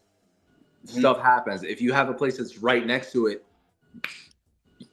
You just being in a place with a lot of people in general. So Evan, you also mentioned what you do for a living, like things like that too. What you do for a living and how much time you're investing in this. Dude, I'm telling you right now, I would not have even sniffed a fraction of your results I had I not had literally the customized job to get good at pick. I'm dead ass. Dude, I couldn't even imagine going to bust my ass for some guy 9 to 5 and fucking going home and then this is why it became for so many people, I'm quitting this, I'm doing this, because how many capes are you putting on a day? There was it was just a transition, just one smooth transition my entire life. It was not like I'm going to be a fucking CBS guy, I'm going to be this guy, I'm going to be that guy. It was just one thing. And I think that's why people felt the realness behind it, because it's all that I was doing. I may not be able to articulate it better than some of the guys. Bro, I had a used car salesman come to one of my very first boot camps that I ran for Brad P, right? He told me not to bring any help, but I needed help. I was in over my head. So I knew I couldn't teach all the theory Brad wanted me to teach. So I had a guy who was a used car salesman. The guy could talk incredibly. He could fucking sell anything. And bro, the guy sucked at game, but it mattered. So that's what you guys mean. You can sound great. I may sound like shit, but I'm banging girl. I'm getting the results. So I'll do my best to articulate, what I can. But some people, we're deceived with how good your tongue is, you know, and knowing this and knowing that. You know, Brad talks about that too in his early days when he used to have things on top of a pizzeria, and people would come to his seminars for like $25 or some shit. And he was like, bro, I didn't even know about the pickup world. And he goes, it started being regular guys mixed in with community guys. And he would easily spot the community guys he goes, they knew a lot. They were mad smart. They were like, they knew all the theories, the ins and outs. You're doing this, you're doing that. They could break it down like wizards, but they didn't have fucking shit. Girls wouldn't even look at them. Intellectual knowledge versus like real life instincts. Yeah. Bro, it's different. It's definitely different.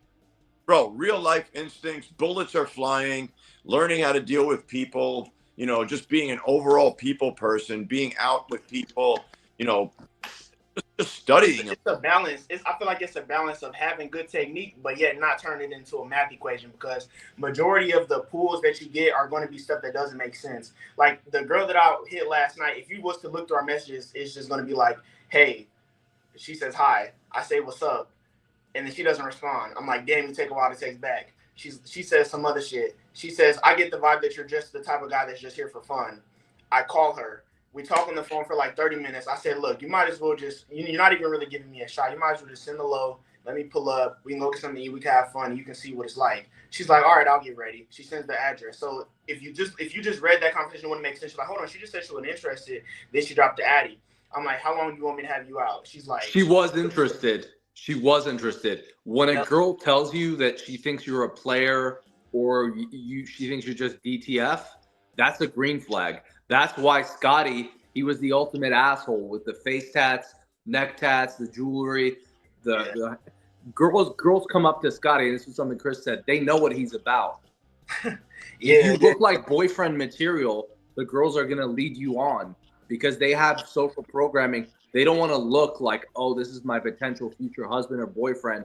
I'm not gonna give it up to him for a few weeks so he thinks I'm a good girl. But if you come off like a player, and that's the vibe you give off, that's how they respond.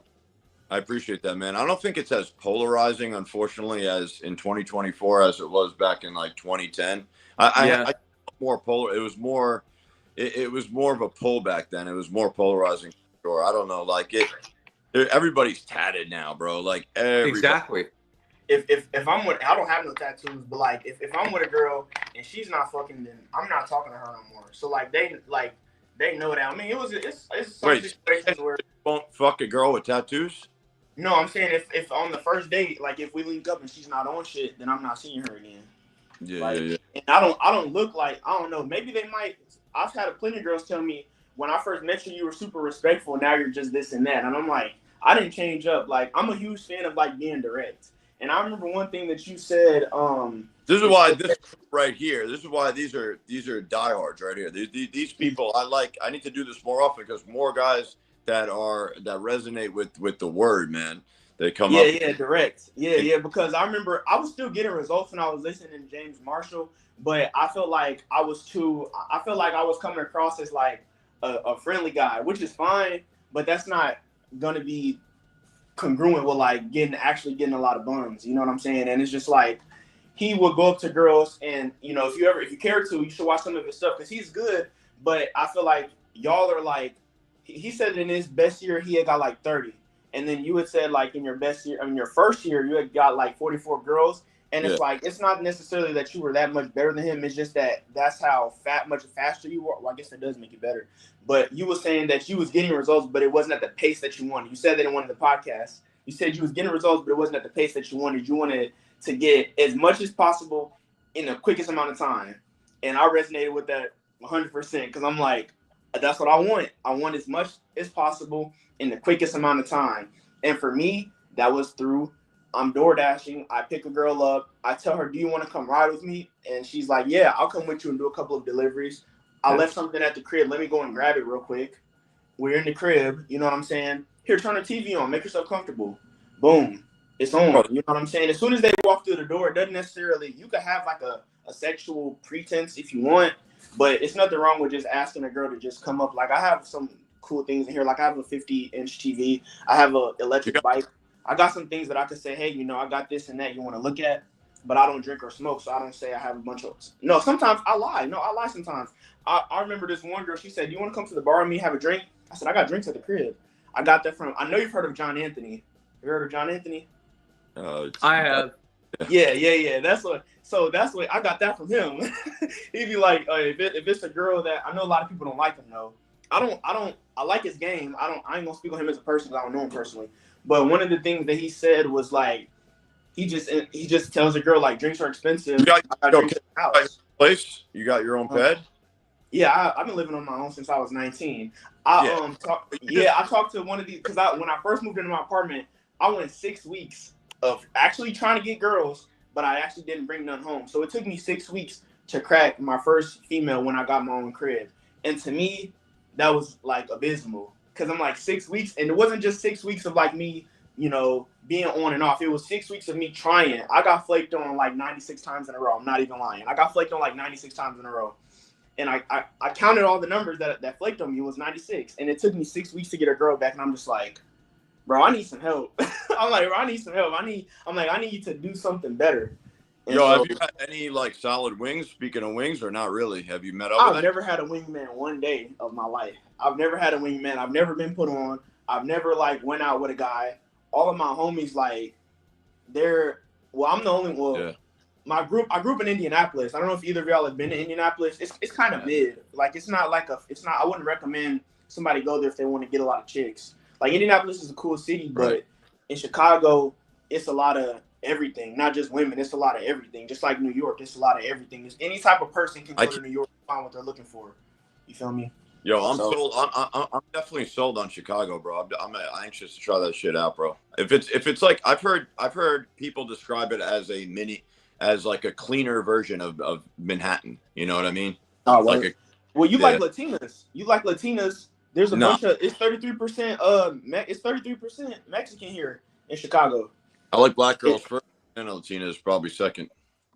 Yeah, it's a lot of black girls, especially on the South Side and stuff like that. But I mean, the South Side and the West Side, it's a lot of black girls, some ghetto girls, but it's some baddies though. Chicago got the baddies for sure. Like, that's the only thing that I care about is it's segregated. I don't like seeing, I like seeing mixed races all over the place and nobody giving a fuck who's dating. I was just talking about that yesterday. I'm like, man, like the only thing I don't like about being on the South Side of Chicago is strictly black. You'd be hard pressed to find a white person. I'm like, I like areas where it's diverse, but at the same time, people be saying, yo, you only like black girls. You only like this type. I'm like, I like whoever likes me. Like I've went up to plenty of white girls. I went up to plenty of Hispanic girls. I just talked to some girl that was African that didn't speak English.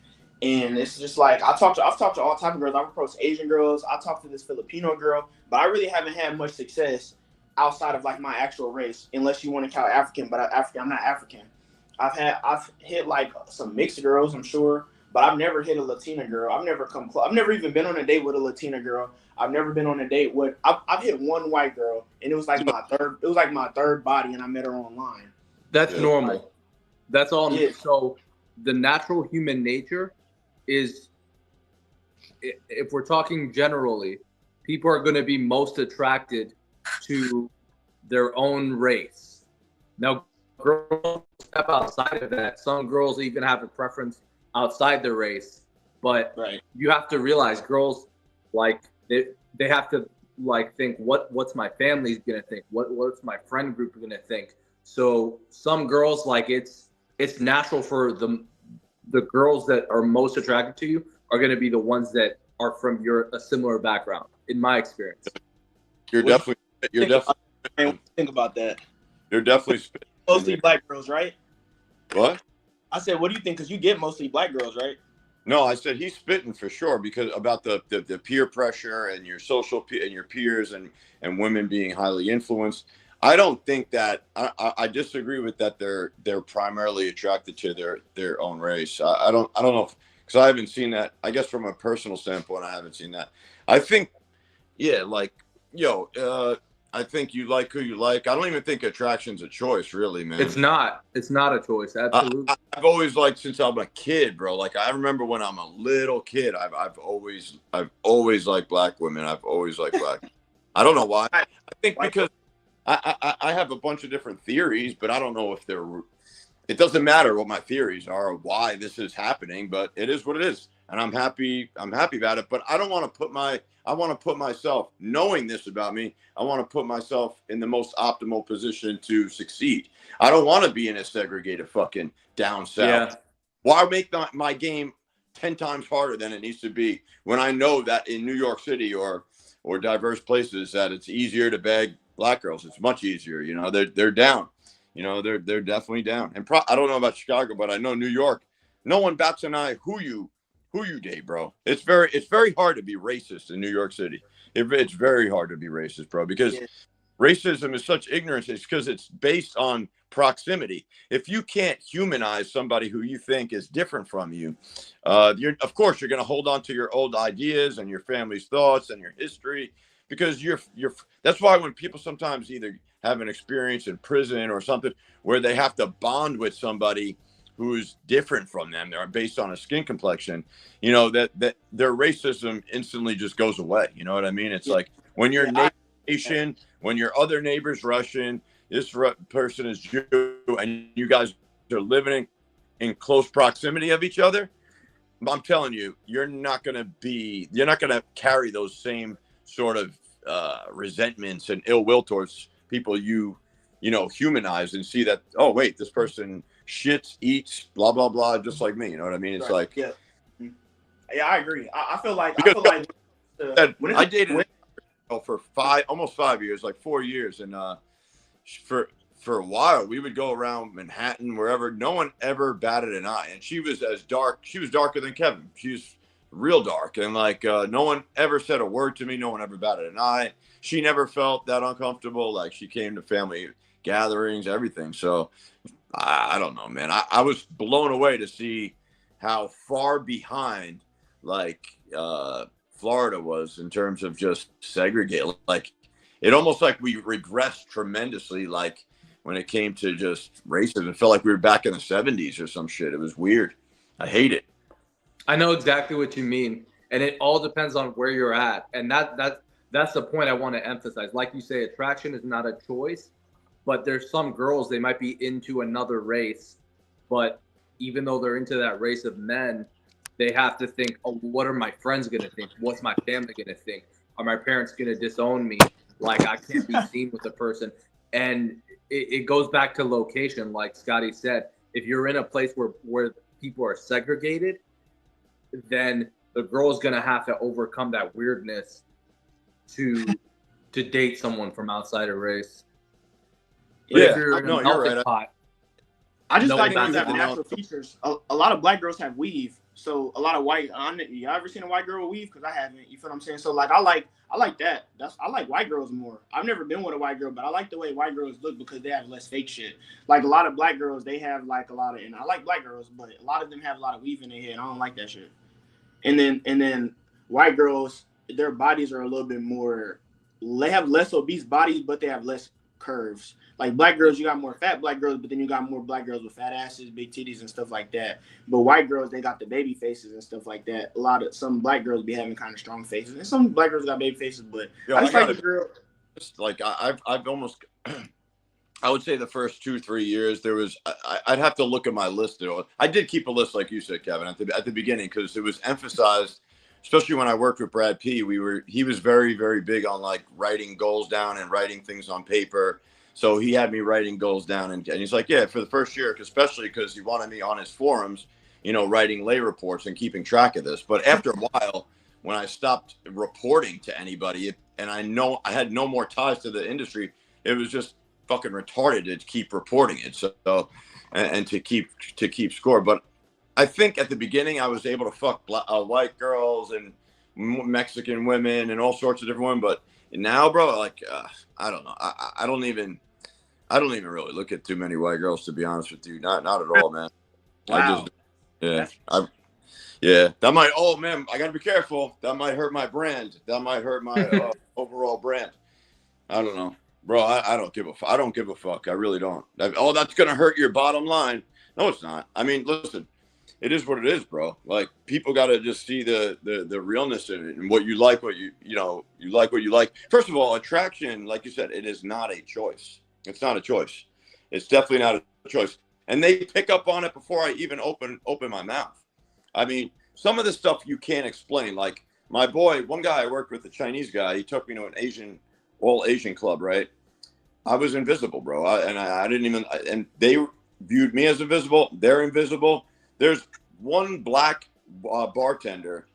We didn't even say a word. I looked at her and her face lights up. She's smiling, like, and glowing. So it's like, yo, how do you explain that? They know what's up. They can feel the energy when you're genuinely at a natural, like, fucking primal level of attraction for a particular woman. Like, that's super important. You can't manufacture, attraction for some person. I don't believe that at all. I think that's ridiculous. If I don't have like a base level of real attraction for her, or what did Chris always say? I think Chris hit the nail on the head. Like, you have to have some sort of looks threshold. So exactly, Chris invented that term, was, but don't get it twisted. Yeah, I have a very low floor, so guys get it twisted sometimes when they see I can fuck and just, I am like a sexual deviant, and my floor is very, very low. But when it comes to genuine attraction or continuing to potentially see a girl as like something a little more serious or retain a girl, like, yeah, then I do get kind of selective and picky at that point. But most definitely. And then sometimes with just being seen with her, like you see her, you've been seen with this girl walk into your apartment, and she's not really all that. Versus like it's kind of eye candy. It's eye candy a little bit when you got a girl who's really physically attractive. She got some goodies. She got some cakes. She's really short and curvy. That's what I like. I like girls that are short and curvy. Oh, yeah. Man, you're right. I love showing my girl off. Like, I love showing my girl off, man. Like, why not? Why not be proud? Like, yeah, that's a real thing. Like, I wouldn't say a trophy, but in a way, yeah, you want to be able to show off your girl. Mm-hmm. You know what I mean? And guy Charlie Arms, like I was saying, like I said, the legend, he fucking would say crazy shit to me that at the time sounded so crazy. Like, he was like, make sure you have like a male model or one of your best looking friends always test a girl that you're really considering dating and being with. He goes, have them fucking go at her real strong and stuff like that. When I first heard this at 19 years old, I was like, yo, this guy's fucking crazy. I'm like, yo, that's fucking crazy. He would have all the girls that he was dating, like a fucking male model, most attractive friend, he would always throw tests at them, bro. Like hard tests. To see if they would be loyal to just him? No, like hit on them and like catch her coming out of a grocery store, catch her this, and have the guy, like someone would hire me, say, or something like that, or someone that's her type, that has game, and have her, try to get her like on her routine and say some shit and holler at her, man, and try to make a move, see where she stands, see if she has a backbone, see if she really likes you, I think that's really important, bro. I actually do agree with that, I feel like there's plenty of, I don't know, like one thing that y'all say that I probably like kind of disagree with is that like there's not like a lot of guys talking to girls, because when I'm out and about, I'm not saying that guys are like talking to as many girls as I am, but I feel like some dudes, like they know how to walk up to a girl, get a conversation, get her number, and have sex with her.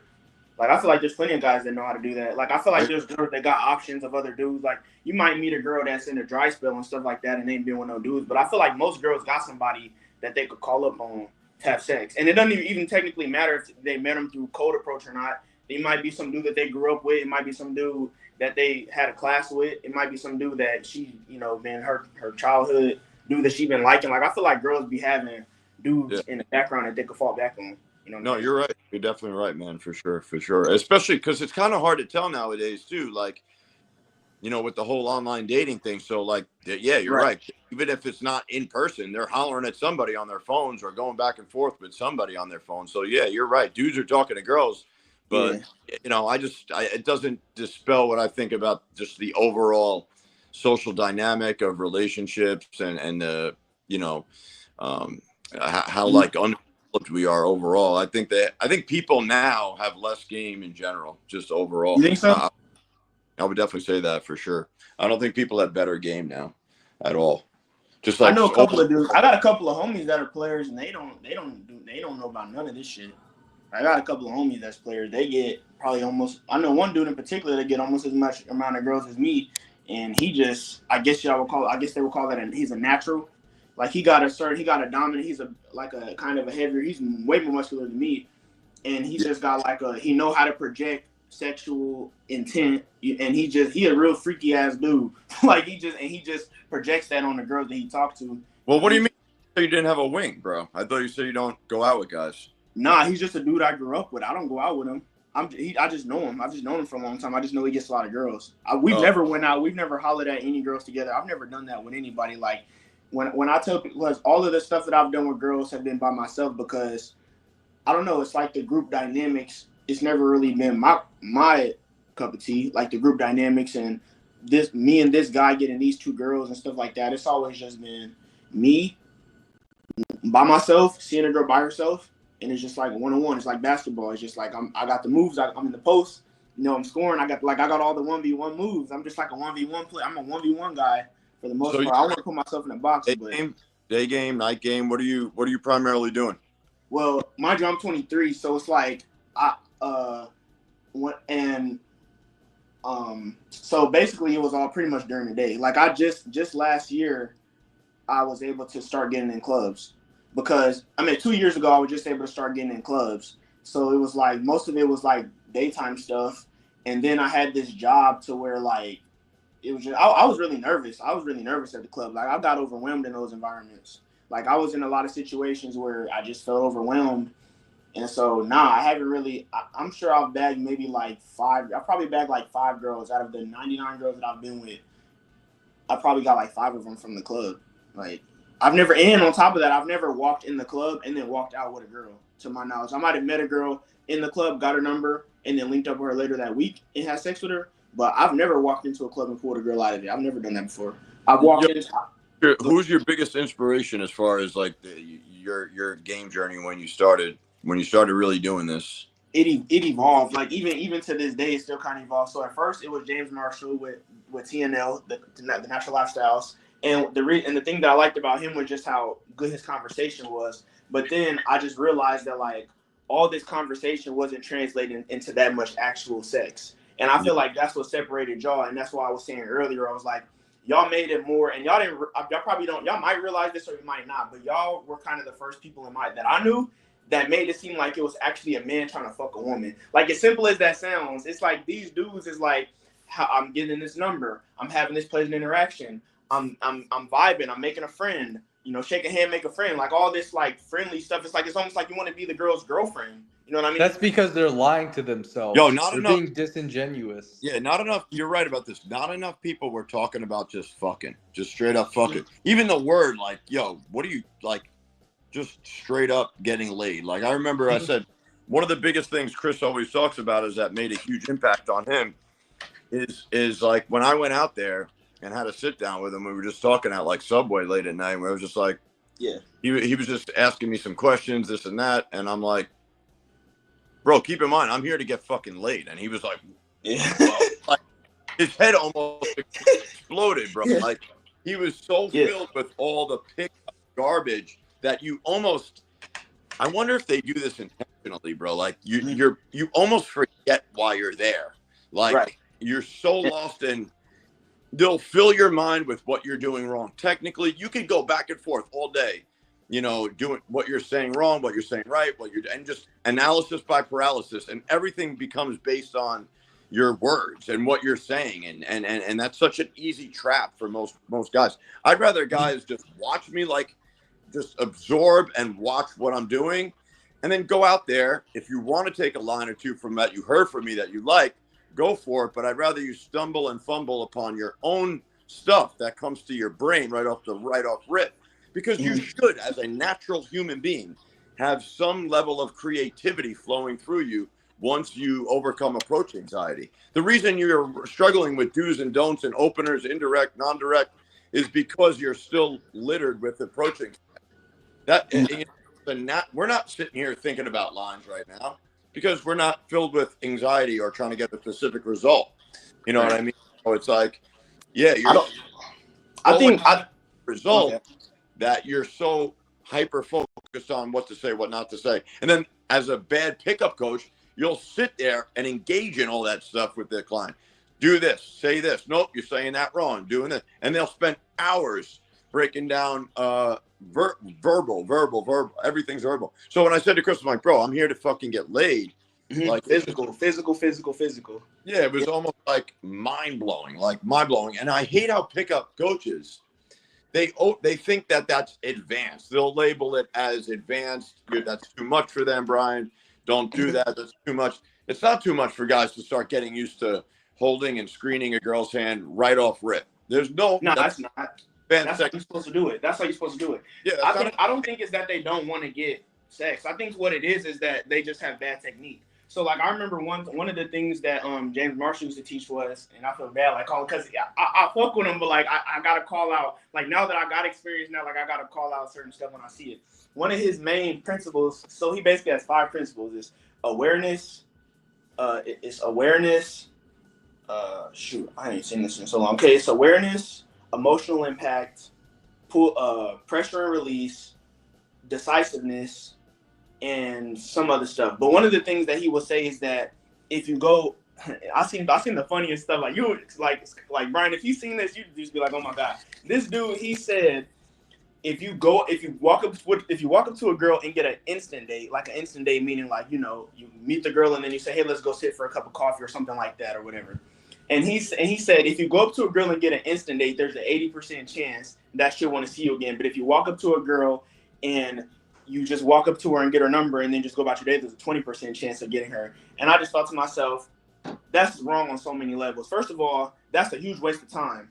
If you just walk up to a girl and then you hang out with her in a non-sexual environment, then all you're doing is spending more time around her, not as a sexual threat. I got that term from you, sexual threat. You feel what I'm saying? That's first of all. And second of all, it's like, based off of what statistics, like, is that, like, you just made up some numbers. Like, you saying this gives you an 80% chance. So I could walk up to a girl and talk to her for 15 minutes. And I'm sure both of y'all have done this. You walk up to her, you're in this great ass interaction for 15, 20 minutes, and then you still don't end up hitting that. So it's like, what do you mean that it's an 80% chance that you're going to get her if you have an instant date? You got to get to the point. Like, you really got to get to the point, Those things where you have to study who you're working with and where the guy is at on his level. In fact, I think it might, in some cases, it might hurt his game by staying in too long. Because definitely. Like, I feel like you got to get in and get out. Like, I'm a fan of the quick sets. Like, especially if you're not in a right then and there, you're not in a situation that's conducive to you actually hitting a girl. Like, I don't know. Like, what? I don't know why. What else? What are you talking about for 20 minutes? Like, I don't know. Like, what are you talking about? That's what I'm trying to figure out. Because if you're going on all these instant dates, you could have put that time towards meeting 9 other girls. Like, you're with one girl for 20 minutes. You could have talked to 7 other girls. So are your chances higher of getting some cheat? You said what? You're slowly falling into the woman's frame there, right? Or you're given, I'm not saying it doesn't work. In fact, my very first, and I'll never forget this, my very first cold approach lay was in Union Square with 2 guys who took the boot camp with me. We met up and I had an hour-long set with this Mexican chick underneath like one of those trucks. And dude, I stayed in for an hour. I don't know. I just was rapping with her and I ended up banging this chick, but she gave me one of the blowjobs I ever. But like, I think the way to make that work, it's not my preferred method, I suppose, but it's if you, more of a boyfriend frame, I guess. You're giving off more else the girl, which is kind of the woman's frame. So when you're giving girlfriend, I call it a girlfriend. Yeah.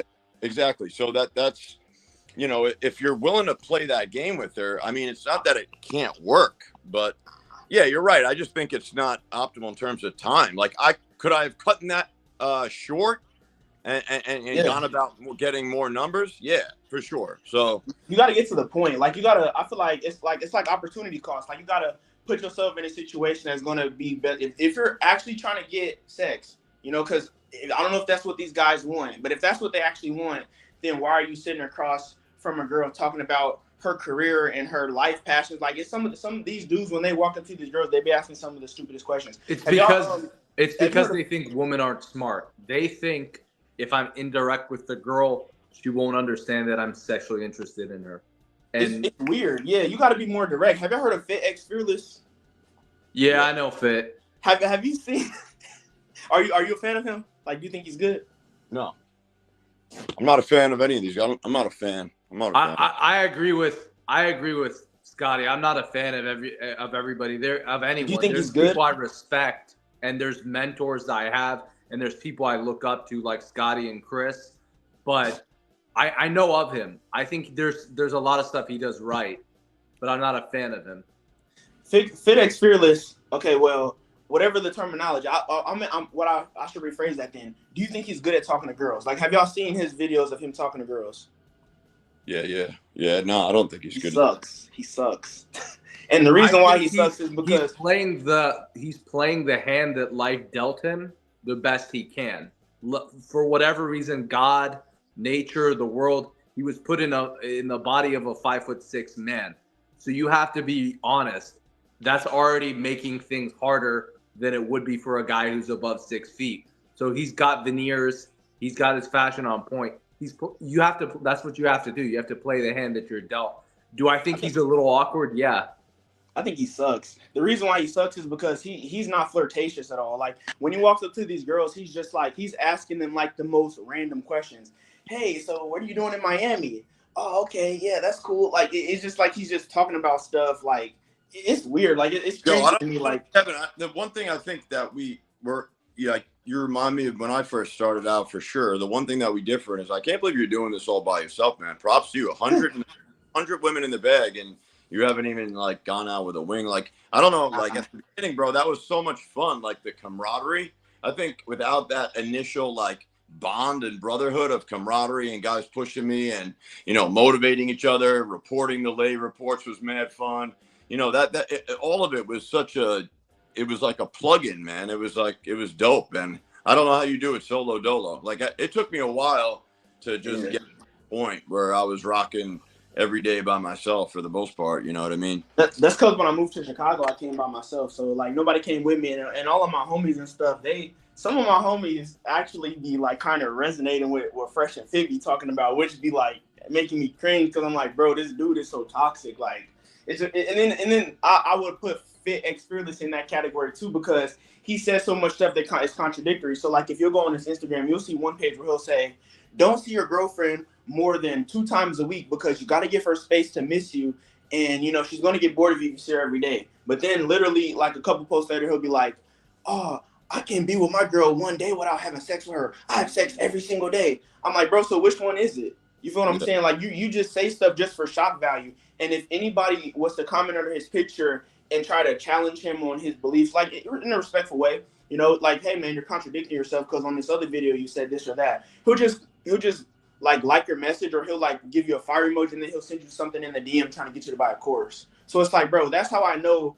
I'm not saying he doesn't want to help dudes, but I just think he wants IG followers and he wants money and he wants, which is cool. Do your thing. It's a business at the end of the day. Everybody trying to get money. You know, Scotty trying to get money. Everybody trying to get money. You feel what I'm saying? But at the same time, though, you got to pay attention to who actually has the game. If that's what you want, to people that have game, you're not going to get it by walking up to girls and doing anything that doesn't, in my opinion, that doesn't involve actually getting physical. So if you're walking up to girls, you're talking about their career, you're talking about politics, you're talking about because they say don't talk about, what's the 2 things they say, don't talk about politics with a girl, and religion. Politics and religion. And religion.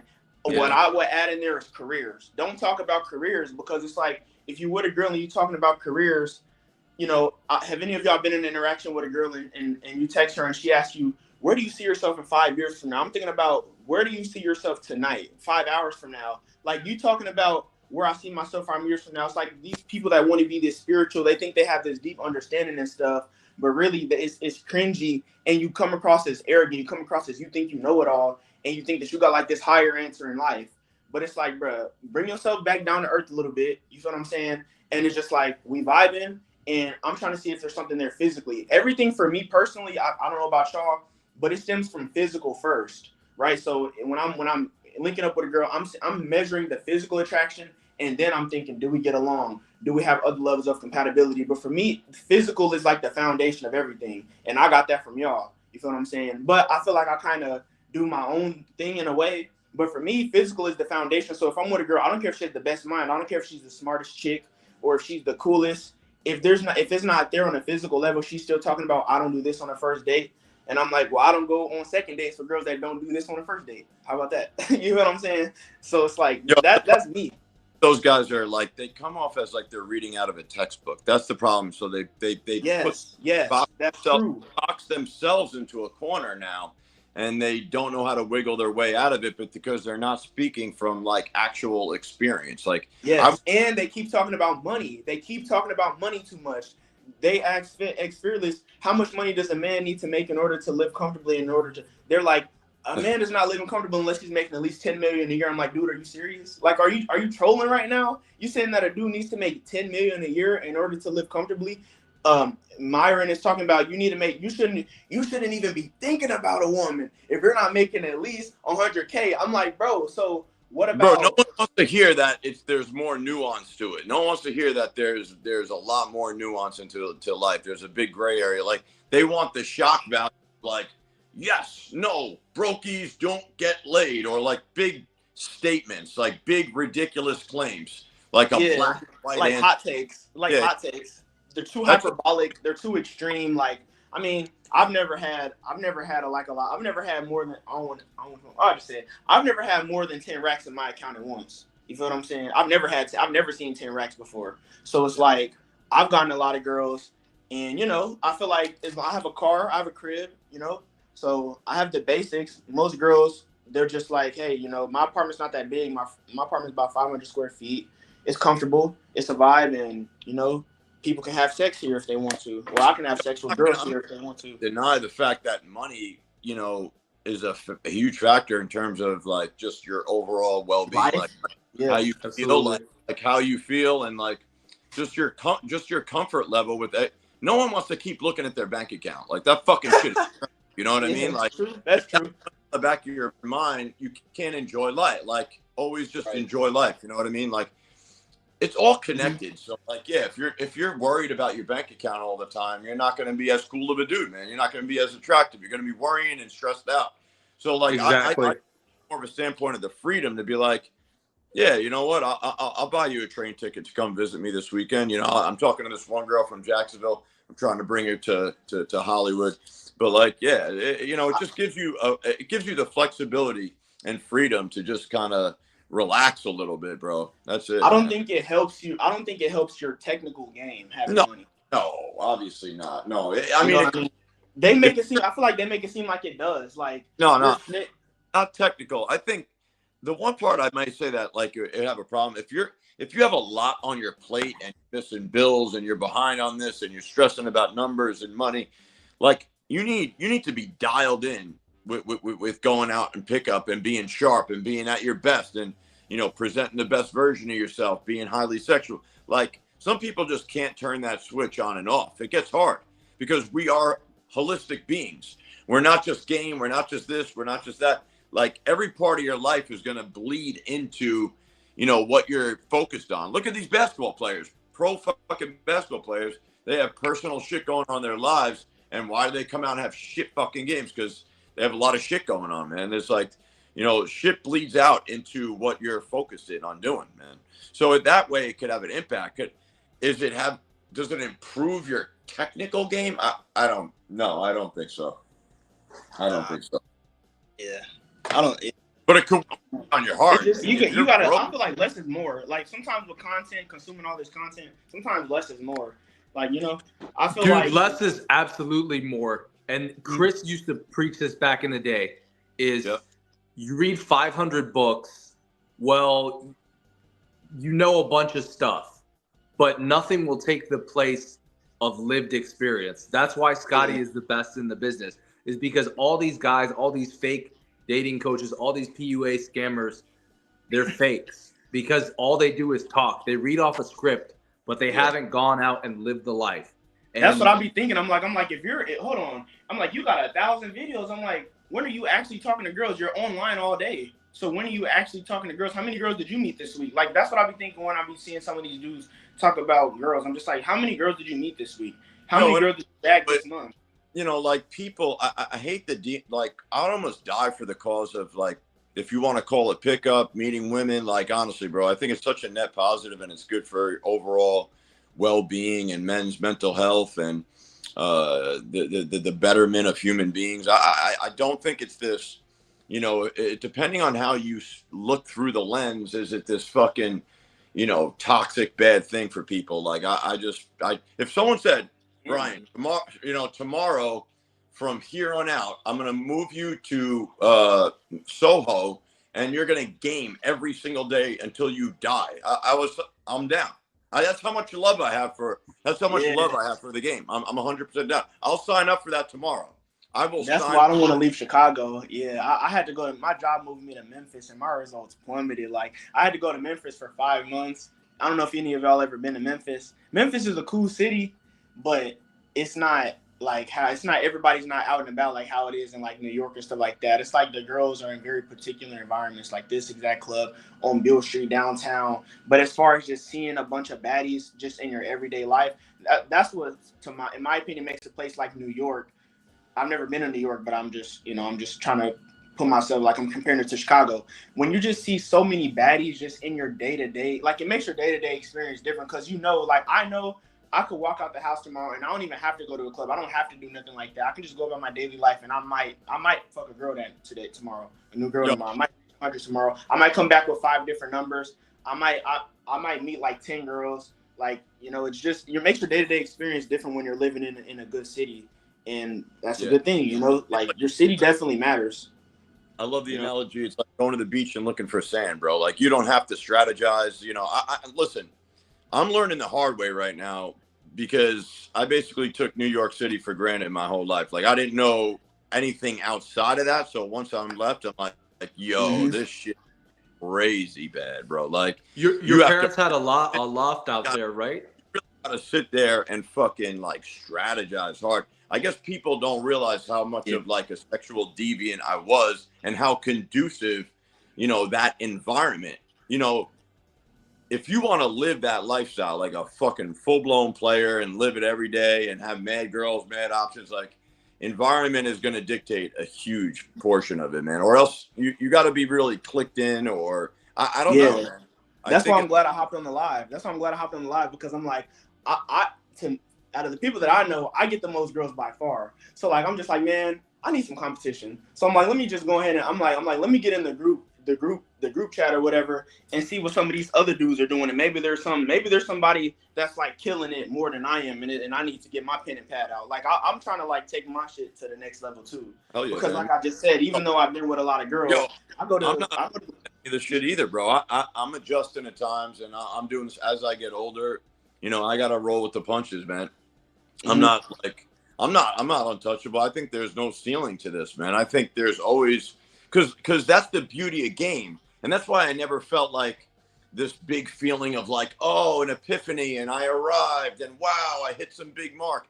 Like, I always felt the day-to-day grind of it and the peaks and valleys of it. And even if you're batting 10%, you're still feeling you're still feeling a lot of the rejection. So you never really until somebody says like, yo, Scotty, you're fucking, wow, you're doing some fucking crazy shit. Somebody from the outside almost has to point it out, like, what you're doing, because I didn't, I still felt like whatever, like, it is what it is. Like, I'm doing better. I have ups and downs.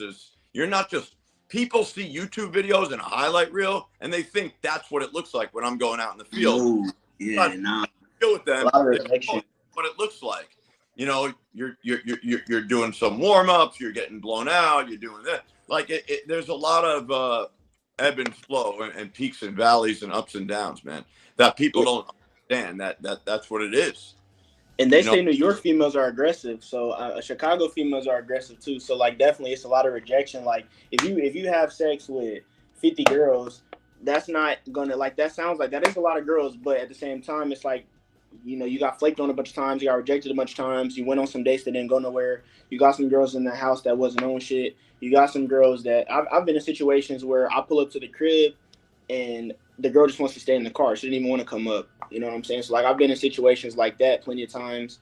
And so, it's a lot of that, but I just don't like to be in dry spells. Like, dry spell is not a good feeling. Like, to me, some people will say like, you know, you don't need sex and all this other stuff, and you know, you gotta find, like, for me personally, like if I'm going through a dry spell, like, I'm not feeling too great. Yeah, I'm not feeling too great. If I'm in a dry spell, if I'm going a couple of weeks, like for some people, a dry spell is like subjective, but like for me, a dry spell is like longer than a week or two. You feel what I'm saying? Like for some people, they're like, I haven't gotten anything in 3 months. I've been celibate for 2 years. I'm like, bro, that's not a flex. Like, so you're not having no connection, no intimacy, like for 3 months. That's crazy. You feel what I'm saying? Like, to me, before we've dirtied up like the word, and that there's such a bad stigma, and it's all muddy, dirtied up sex. Like it's this big bad thing. But meanwhile, like, even dating back to the roots of the whole fucking premise of the core of it, it's supposed to be like a unifying, you know, closest experience to God that you could possibly have. So like, why are we demonizing it? We're demonizing it because we've made it transactional. We're selling it. We're monetizing it. We're fucking rubbing it in people's face. That's why we have a bad, idea of what it feels like. And, of course, girls have probably had feelings of disgust after, possibly, doing some wild ass shit. But when the push comes to shove, man, we wouldn't be here without it. So like we need it, bro. It's like air. We need it to breathe, man. Yeah, definitely. I feel like that's why girls might gravitate to somebody like you or me or whoever is a player out there, because they're giving a woman that space to be like to feel that way. Like you're creating a space for them to feel that way. That's why you're getting so many. You know what I mean? So it's like it might be a taboo, or it might be a stigma behind it, but at the end of the day, they're responding to aggression on the street. Bro, here's the thing, and here's why this red pill is so bad and so toxic. I'm not even fucking like granted 100% immunity towards it, because the stuff, listen, we all have fucking some issues with women. Like we all have had issues with girls. We've all had, like, we all think they're dumb, stupid, and beneath us at times. The more you hear that, like, over and over again, a part of us, like, yeah, like, there's definitely corner of the mind that says, yeah, fuck that bitch that fucking blew me up. Like, all they're doing is fueling a fire of some cunt. Like, it's fucking, it doesn't serve you any purpose, bro. It's not getting better. It's just fueling. It feels good in the moment to be like, yeah, fuck that bitch. But like, it doesn't make you better, bro. Like, it's retarded. It's bad. It's bad for everybody, bro. It's not, we shouldn't be hearing stuff like that. We should be hearing stuff like, yo, let's go out and just keep bagging them. They are what they are. Let's move on. Fuck it. It's that's a hard part to accept. Bagging girls. It's the whole thing should be bagging girls. That's it. Yeah, I totally agree. I feel like it's hard. That's easy to say. That's easy for somebody like you to say, though. That, like, the guy that has only been with one girl and she ran him over, and that's his only reference experience of being with any women. So like somebody like him, it's easier to get behind. See, that's what he said. Women are hypergamous. That's why she left me. You see what I'm saying? So it's like, I feel like it. You got to get that experience behind it. There's all type of, once you meet a lot of girls, there's all type of girls everywhere. Like there's certain, I guess, patterns that certain women follow. But like me, I try to put myself. I was that guy too at one point, and thank God there wasn't this outlet, so to speak, to go find, and it's all in everybody's face, social media. I mean, there's so many people like who know about fucking, red pill. It's ridiculous. But like, got out of that brutal relationship. Thank goodness some guy like urged me to take a boot camp with him, and the moment I took the boot camp with him, it really changed up the whole trajectory of where I was heading with women, bro. It changed everything, man. The girl I was with yesterday, she was like, do you watch those toxic roundtables? I'm like, nah, I don't watch it, but I know what you're talking about, though. Ruth, bro, where are you from, and how long have you been gaming? Where are you from? So I grew up in Indianapolis. I grew up in. Just talking about. Yeah. It was just. I went to India. No. I live in Chicago. So no. I'm saying Ruthless. You haven't spoken, bro. Where are you from? My bad. Gaming. I was born in Virginia, like near Washington, D.C., kind of like Chris. And I live in Arizona now. I live in Tempe, right outside Phoenix. You kind of sound like Chris a little bit, low key. You kind of do. You sound a little like Chris, man. Yeah. So you've been gaming. You've been rocking hard with the GLL and the content for a minute now, right? Since probably 2015, but I didn't really put it into action until maybe 2017. Like I went balls to the wall. I was doing cycles. I I was trying everything that worked. I was reading all the like so much good advice on the site that you and Chris gave. That's what's up, man. Nice. Yeah, I feel like I've been seeing your name popping up a lot in the comments and just always bleeding GLL, bro. That's what's up, man. Well, because it's gold. Success leaves clues. I mean, you look at where Chris has been a millionaire since 2012. And a lot of guys, like, they have mentors, like, oh, Arnold is my mentor, or Sylvester is my mentor. Having an accessible mentor, like for you, Brad P., or in a way you were a mentor to Chris, will change your life more than some celebrity that you're never going to meet, because you figure out how the person thinks and you get to see it in action. It's another level. You're right.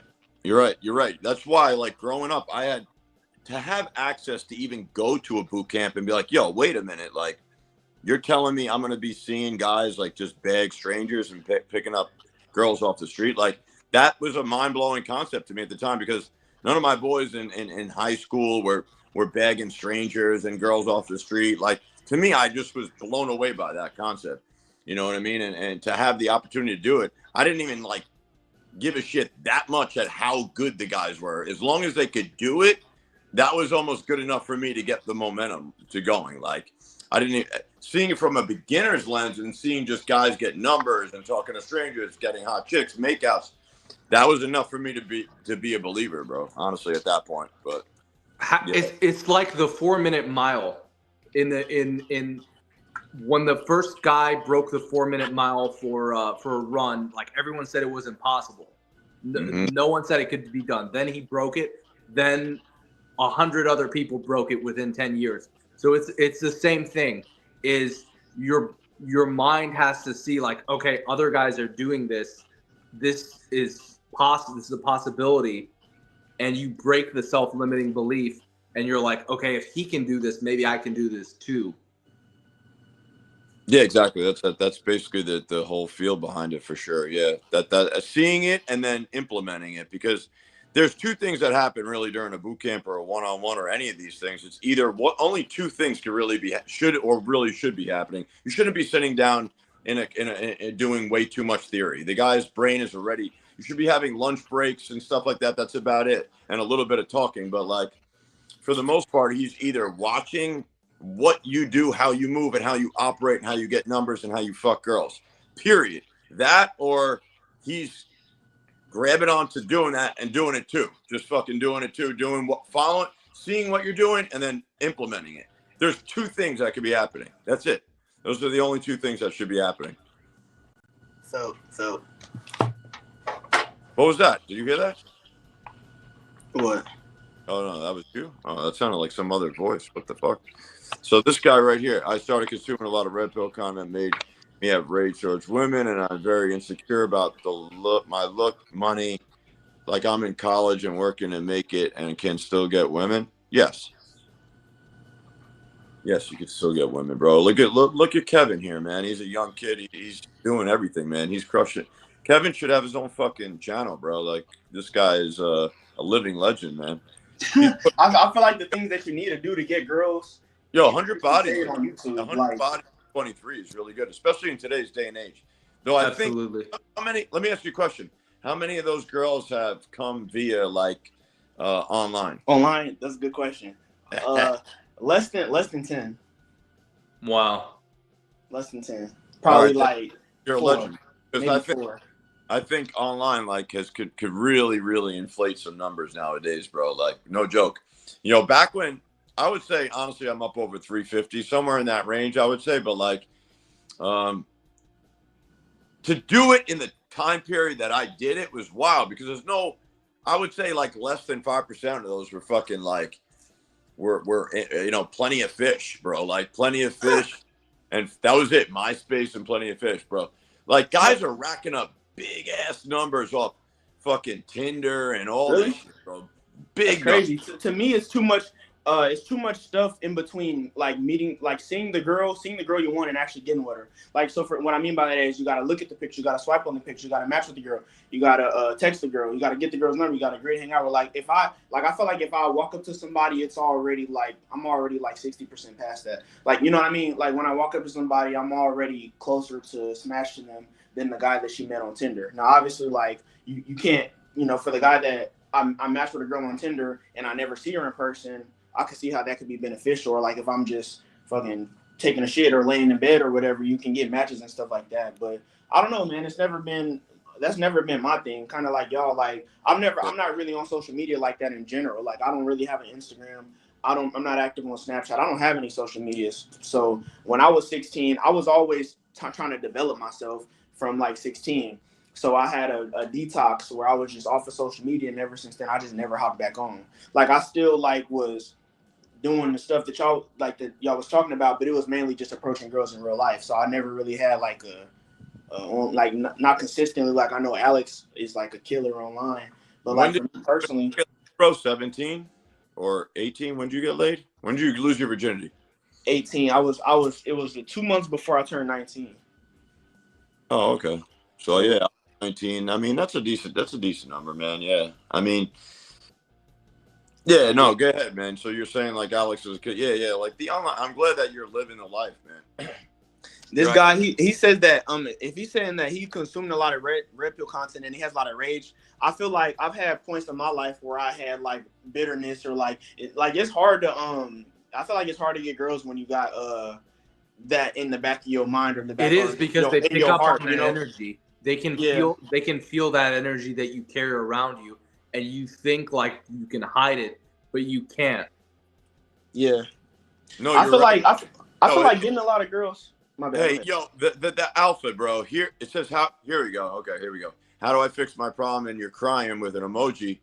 Honestly, bro, stop fucking watching red pill content. I'm telling you, it's so bad. Exactly. Stop watching it, bro. Stop fucking watching it. And all I could say is, start hopping on group calls. Dude, the first thing I did, I'm not just saying that. Go do it from someone else. I'm not trying to sell nothing, really, honestly. The bottom line is what I did. I could just say my blueprint. I honestly took a boot camp and it changed the entire trajectory of my dating life, honestly. He said he's in college, right? If you don't immerse yourself in going out and just mass approaching, massive socialization, you're never really going to break through. If it's just dipping and dabbing, you're just, I don't know, you're never going to pierce through and really just crush it, bro. Like you have to be like a machine gun out there, man. Honestly. I can tell him what he should do. What he should do is, because he's in college, what's the size of his college and stuff like that? Like, that'd be interesting to know. But what he should do is he should walk up to a girl, introduce himself, shake her hand, and just have a conversation with her. Like, because if you have all this stuff, red pill and this and that, it's all coming from a place of not actually taking action. And like I was saying earlier, like sometimes less is more.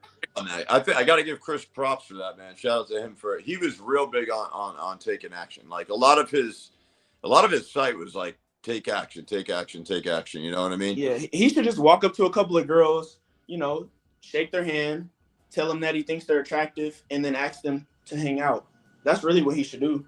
I mean, because once you start doing that more, like the red pill guys, like, some of the stuff that they say, like I'm of the belief that women are fickle. You feel what I'm saying? So like I got women are fickle. They change their mind a lot. Like even the girl that I just got yesterday, she was talking about how she didn't even want to hang out with me. And then a couple hours later, she's talking about, a couple of hours before that, she was saying, I want to get home by 10, but she stayed the whole night and didn't leave out until 1 o'clock today. So like girls change their minds a lot, but like, you got to be manly in the sense that you got to know how to like deal with girls' emotions without like getting wrapped up in it, because I feel like these dudes, they talk so much about women, they start acting like women, like they're super emotional. They're yelling at them. They're raging at them. They're like trying to stoop like to that level instead of just kind of, like it sucks to say because it sounds a little simpish, but sometimes you kind of just got to deal with them emotions that it's inevitable. Like you got to deal with it a little bit. That's a part of this game is dealing with bullshit, to be honest. Like, like girls are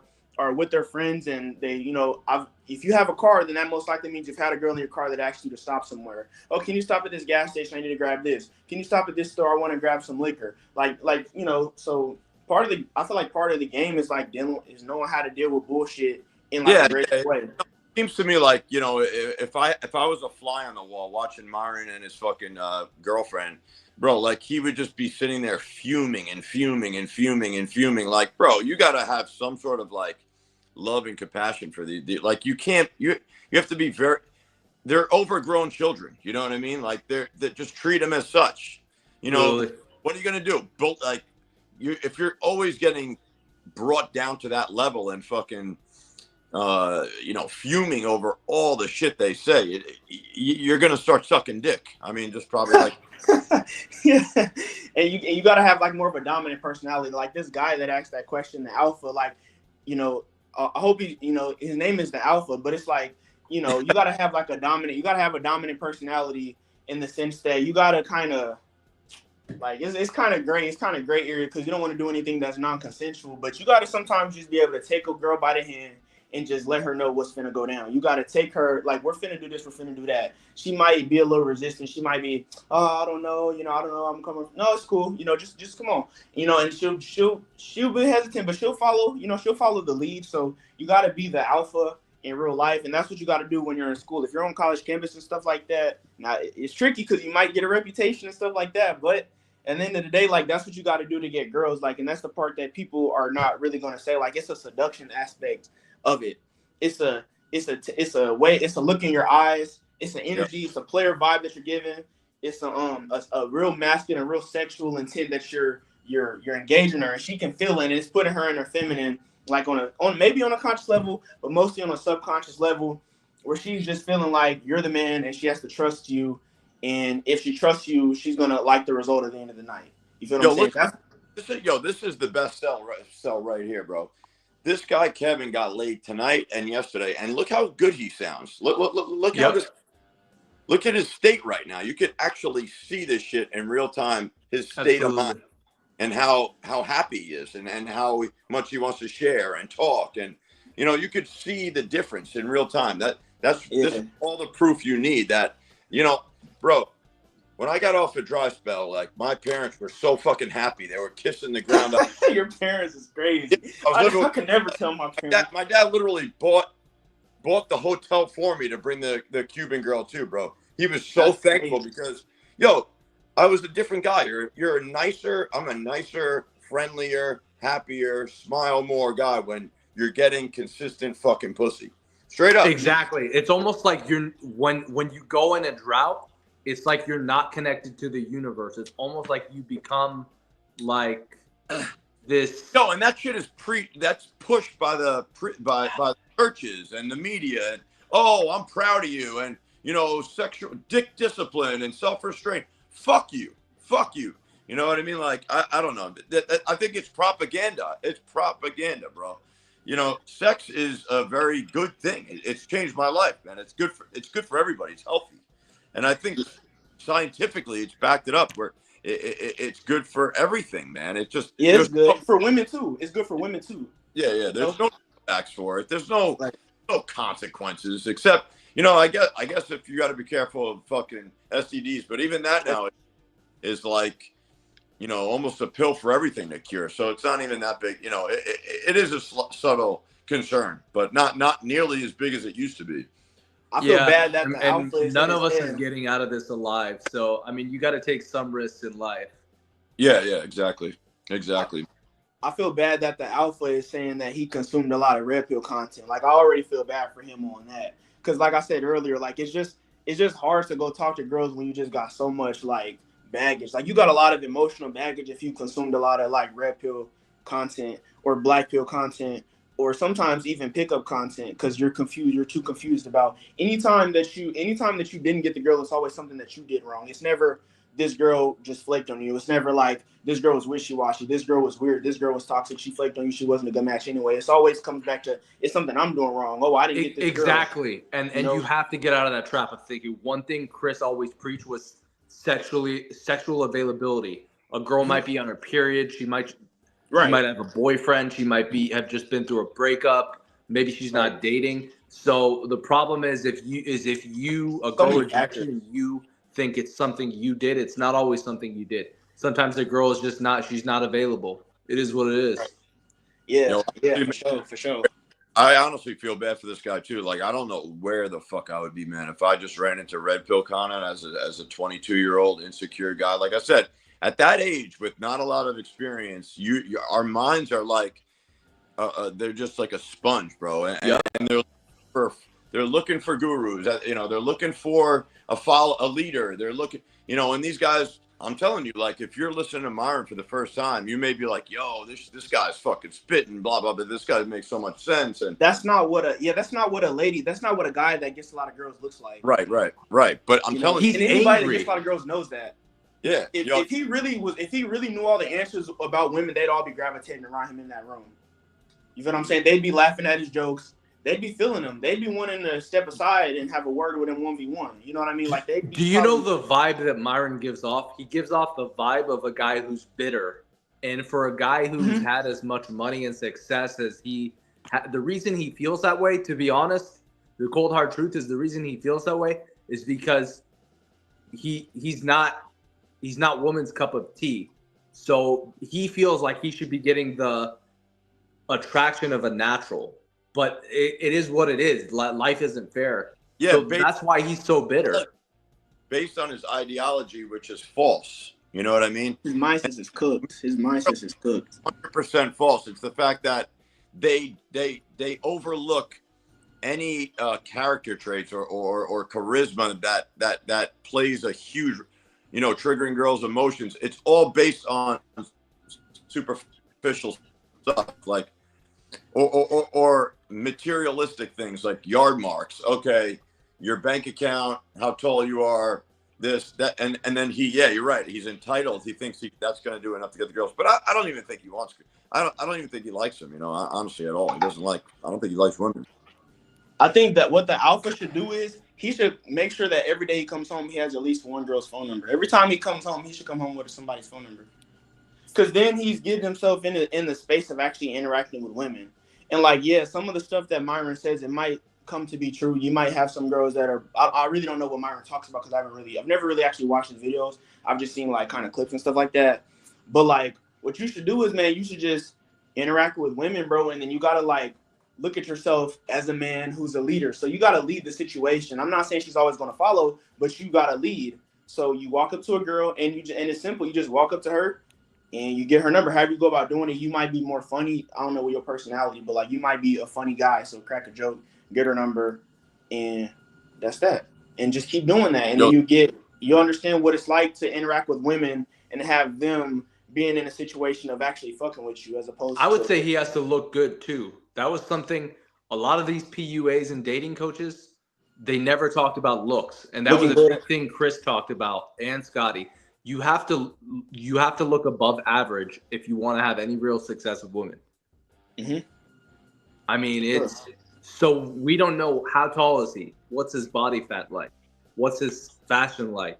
Does he have accessories? Does he take care of himself? Does he like these things matter? If he's 300 pounds or something, I would tell him don't even approach women. Like really get your fitness on point. So we need to know what he looks like. And then like, is he socially awkward? Does he have anxiety? There's just so many things. Without us seeing him, we can't know.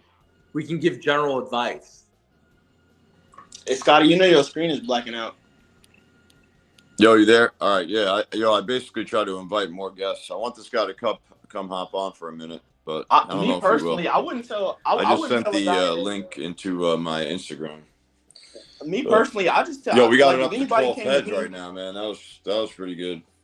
I just tell people to go. I just tell people. Yo, thanks for rocking out this late, man. You guys are wide awake, man. You're wired. See, this is what getting late happens. I fucked this Argentinian girl last night, bro. Awesome. She barely spoke English, man. It showed me that I'm really missing out on like possibly going to South America, bro. Like, you know, she wasn't a 10 out of 10, but like the way she treated me and like honored me and like the love she had for like respecting you a can't get man caught was saying like that. You on can't a get caught different saying level. that. Like I was like, wow, like she made me just like, oh my God, I felt like a king, bro. It was amazing. That's Yeah. natural. have no And I game. think the reason you felt that was because in here, in the West, things are so different because they've been set up that way that you were feeling that, and it felt like a breath of fresh air. Yeah, They gonna bro, it say you felt have no great. It game. felt If fucking you say great, you want to man. go to I South was America, using a lot of Google Translate too. Like the whole. You guys will actually see it. I think it was the girl. I don't know if Alex is going to post it, but we did infield like I think last week or something, and it was one of the girls that I got off that. She was on vacation here. She's not even a local, obviously. And I'm like, yo, it's so funny. At the end of the clip, I'm walking away and I go, I'm getting late tonight because I just fucking knew it. I'm like, this girl's done. You know, you just like, it was just like a sealed deal. I had so much confidence that I would pull her. So it took a couple of days in return, but I the date went out perfect. Like I took her to like a really cute, cozy kava bar. Like I had this, you get the social proof there. They're like slapping my hand, the owner. And then it's like a really quiet, dark, private vibe. And then I brought her into a back room that you could pull the one of those curtains. There was a curtain back room, bro. Yeah, I've never seen a kava bar like that. There's a curtain. I pulled her back there. We started making out. She's grabbing my dick back there. And we just went right back to my house, bro. It was dope. It was dope. So you think So you just think girls sharing in different inspiration. Oh, countries here and he is. stuff? Yeah. All right. Yeah, bro. I usually used to get women, and yeah, I'm above average looking guy, but after all that red pill, it killed my self esteem. Right now, I'm more insecure about it. Money, not looks, so much because I'm in college, not enough money. I obviously am working towards it. Yeah, I can't see all that. But I don't know, man. I think I it mean, doesn't it sounds matter. like you used to get women, then it should never really go away, honestly, bro. Like, I mean, you that's a good news that you could go back, you know, you could get back on the train, bro. Like, It depends what his get goal some is. help. Like, Reach out to some other guy. Reach out to a guy like Kevin. There's plenty of guys out there who want wings. what does that mean? What does that mean? Used to get women like how like I don't know what does that mean? Used to get women like. But Like, if you want to hop on, man, hop on. Like to me, it's levels to it. Like I feel like Yo, you're on mute, Kevin. Oh shit, my bad. Are you guys on mute? Are we? Okay, am I on mute? Am I on mute? You guys hear me? Yeah, I You hear guys you. me? I hear you. Okay. I You can't hear hear me? Kevin. Fuck, it might be my phone. Hold on. I can hear Kevin. That's weird. I can't hear Kevin. Hold on. Let me turn it off and turn it back on. Nah, he's gone.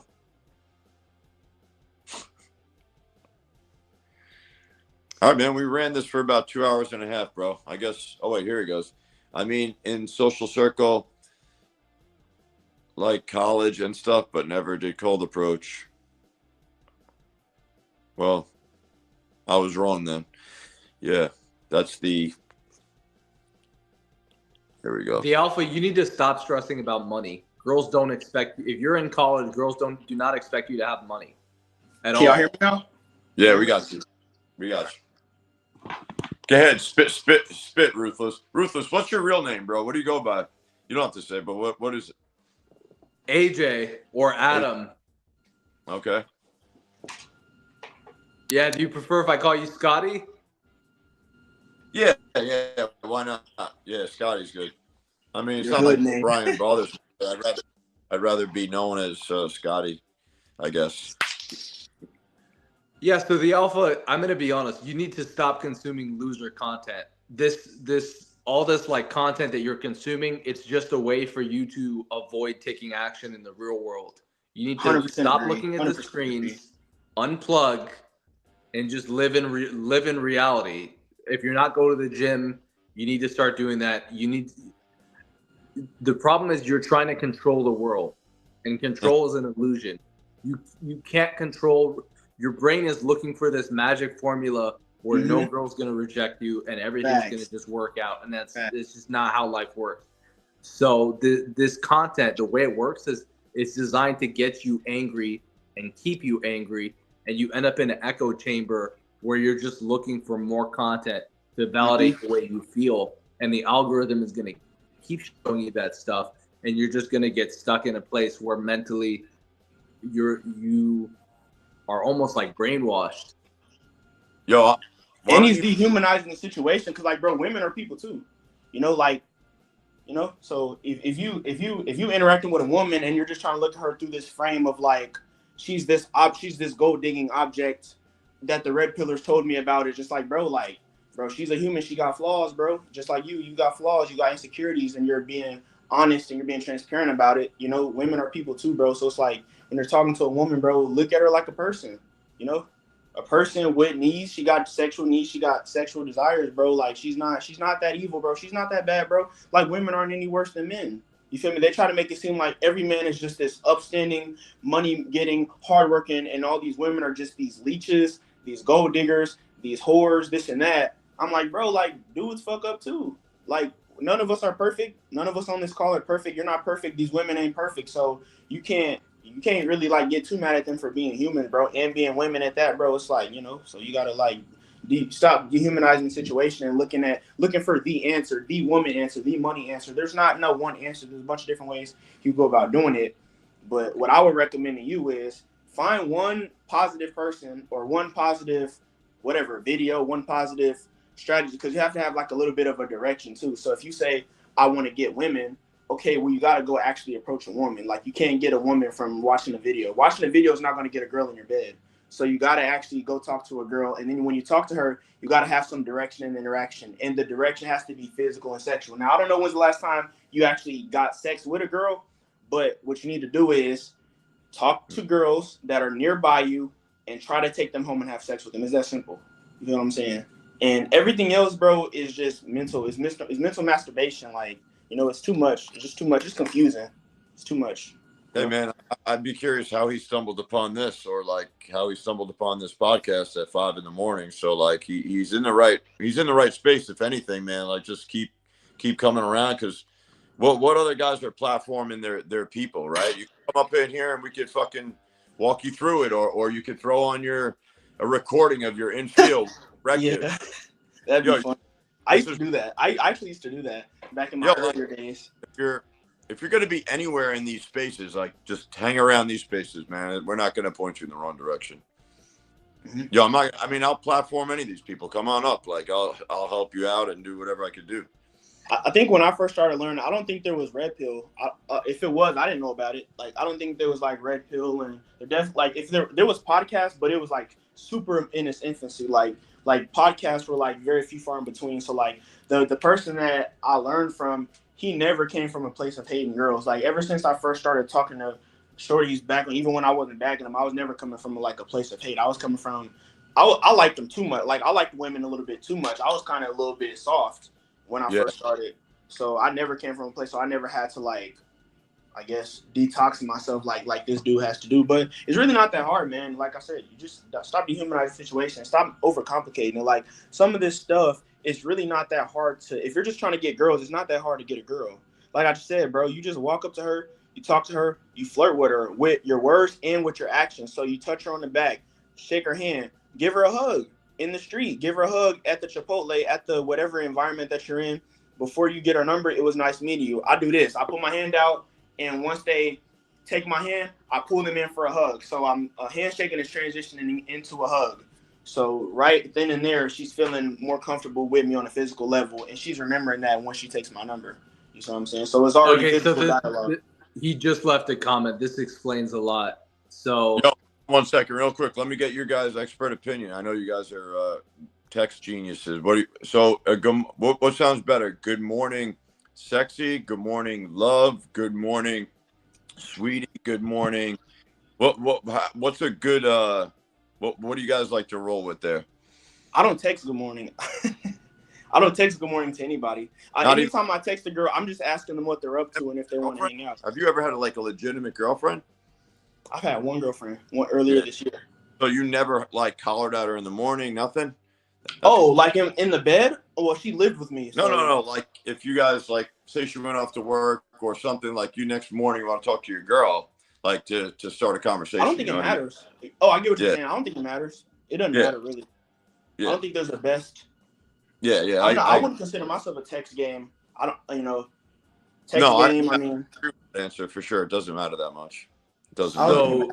So me personally, Scotty, if I'm just meeting the girl or it's like we just started dating, I just text her name.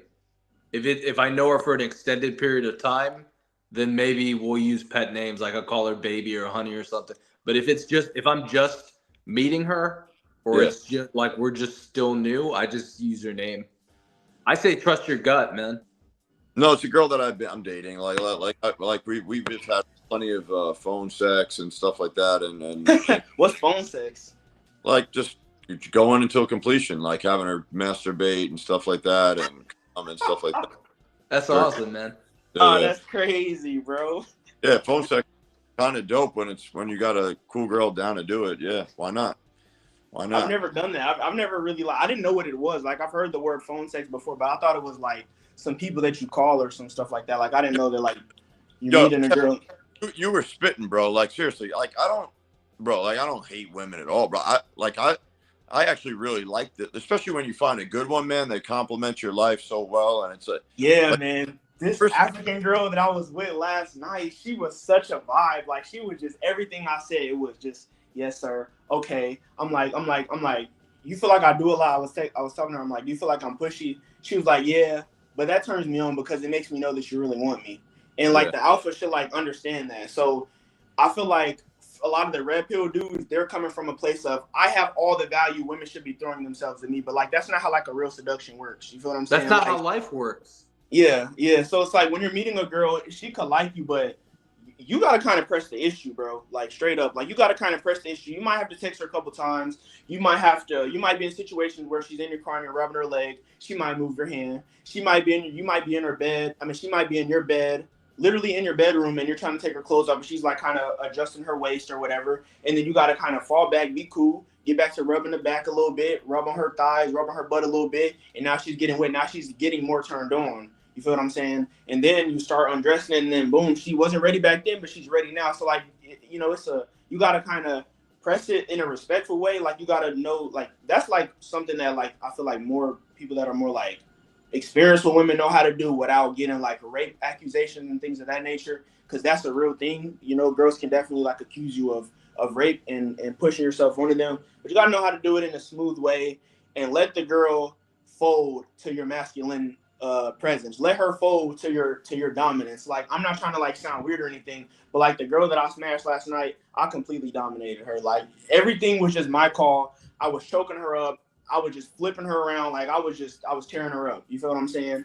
And this is the same girl that just told me hours before, I feel like you're just I'm here for fun type of guy. And now she's folding to my, like she's seeing things my way. Like R. Kelly said, now that you've come around and seen it my way, I don't know if y'all listen to R. Kelly, or I know R. Kelly is like got a bad reputation and stuff like that, but he got some good ass music. But that's what it is. It's like you're getting the girl to see it from your side of, you're getting the girl to see things from your side of the view. But the only way you'll be able to do that is if you're coming from a good place. So if you're coming from a place of like what these red pill guys are talking about, no woman is going to want to like consistently follow that. If you're coming from a place of you're a laid back player, you're a cool dude, you know what I mean? You're easygoing. She can be sexual around you. She can feel all these feminine emotions that you're naturally supposed to feel when they're around you as a man that is perceived as somebody that can handle that can deal with it. Because a lot of dudes, they can't handle a woman being a woman. That's what these red pill dudes, they complain too much about a woman doing natural woman shit. You feel me? But you want women to accept that you want to be with 100 girls, or you want women to accept that you on a YouTube video chopping it up with 4 other dudes about how to get as many girls as possible, right? So you got to let women be women in a certain way. You got to be indifferent to it. You can't try to be too much like a woman. You got to be cool with it, and you got to just be yourself. I know that's like very generic, but you got to be like comfortable in your masculinity. And that takes time. Like you wouldn't be mad at a dog for being a dog. Like you throw a stick, the dog's gonna chase it. So it goes back to, you can't be upset. People have a certain nature and they're going to act in that nature. And for you to be upset and be like, why are they doing that? Is like, there's just a lot of wasted time and energy. It is what it is. Yeah.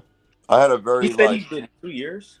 He said he ain't done it in 2 years. Like, I had a very like good discussion with this girl, and you kind of have to like come from a teacher's point of view, you know, not with animosity and vitriol and trying to prove a point. If you actually want to educate the woman, there's a lot of things as a man and a leader that they can like take from you and learn. Like maybe put it like if she's dealing with an issue with maybe an ex or something. I've had to put one girl, I'm not going to say in her place, but open her eyes to what that dude was actually thinking. And she goes, wow, honestly, I wasn't really thinking from that point of view. Like sometimes they're just like so goofy and like they believe that they're like these, they're just fucking like ignorant towards it. And if they want to think they're ignorant towards it, they are ignorant towards it. So I don't know, bro. Like, yeah, you gotta like come at them with more of a you don't have to be hard at them. Like you could actually educate them and stuff like that and help them in that way. That's what I felt would be more effective. Yeah. I've and had also so many it's girls easier tell to me do like, that. oh, Okay, go ahead. no, I was just saying, I've had a lot of girls tell me like, oh, thank you, Brian, for telling me that, or like you opened my eyes to really seeing that. I didn't see that, or I appreciate that. That's why I like talking to you and stuff like that. So yeah, you have to be as like a woman is willing to be led properly. You know what I mean? And like Yeah, she for wants sure. to. You gotta lead. You gotta lead Yeah, for sure.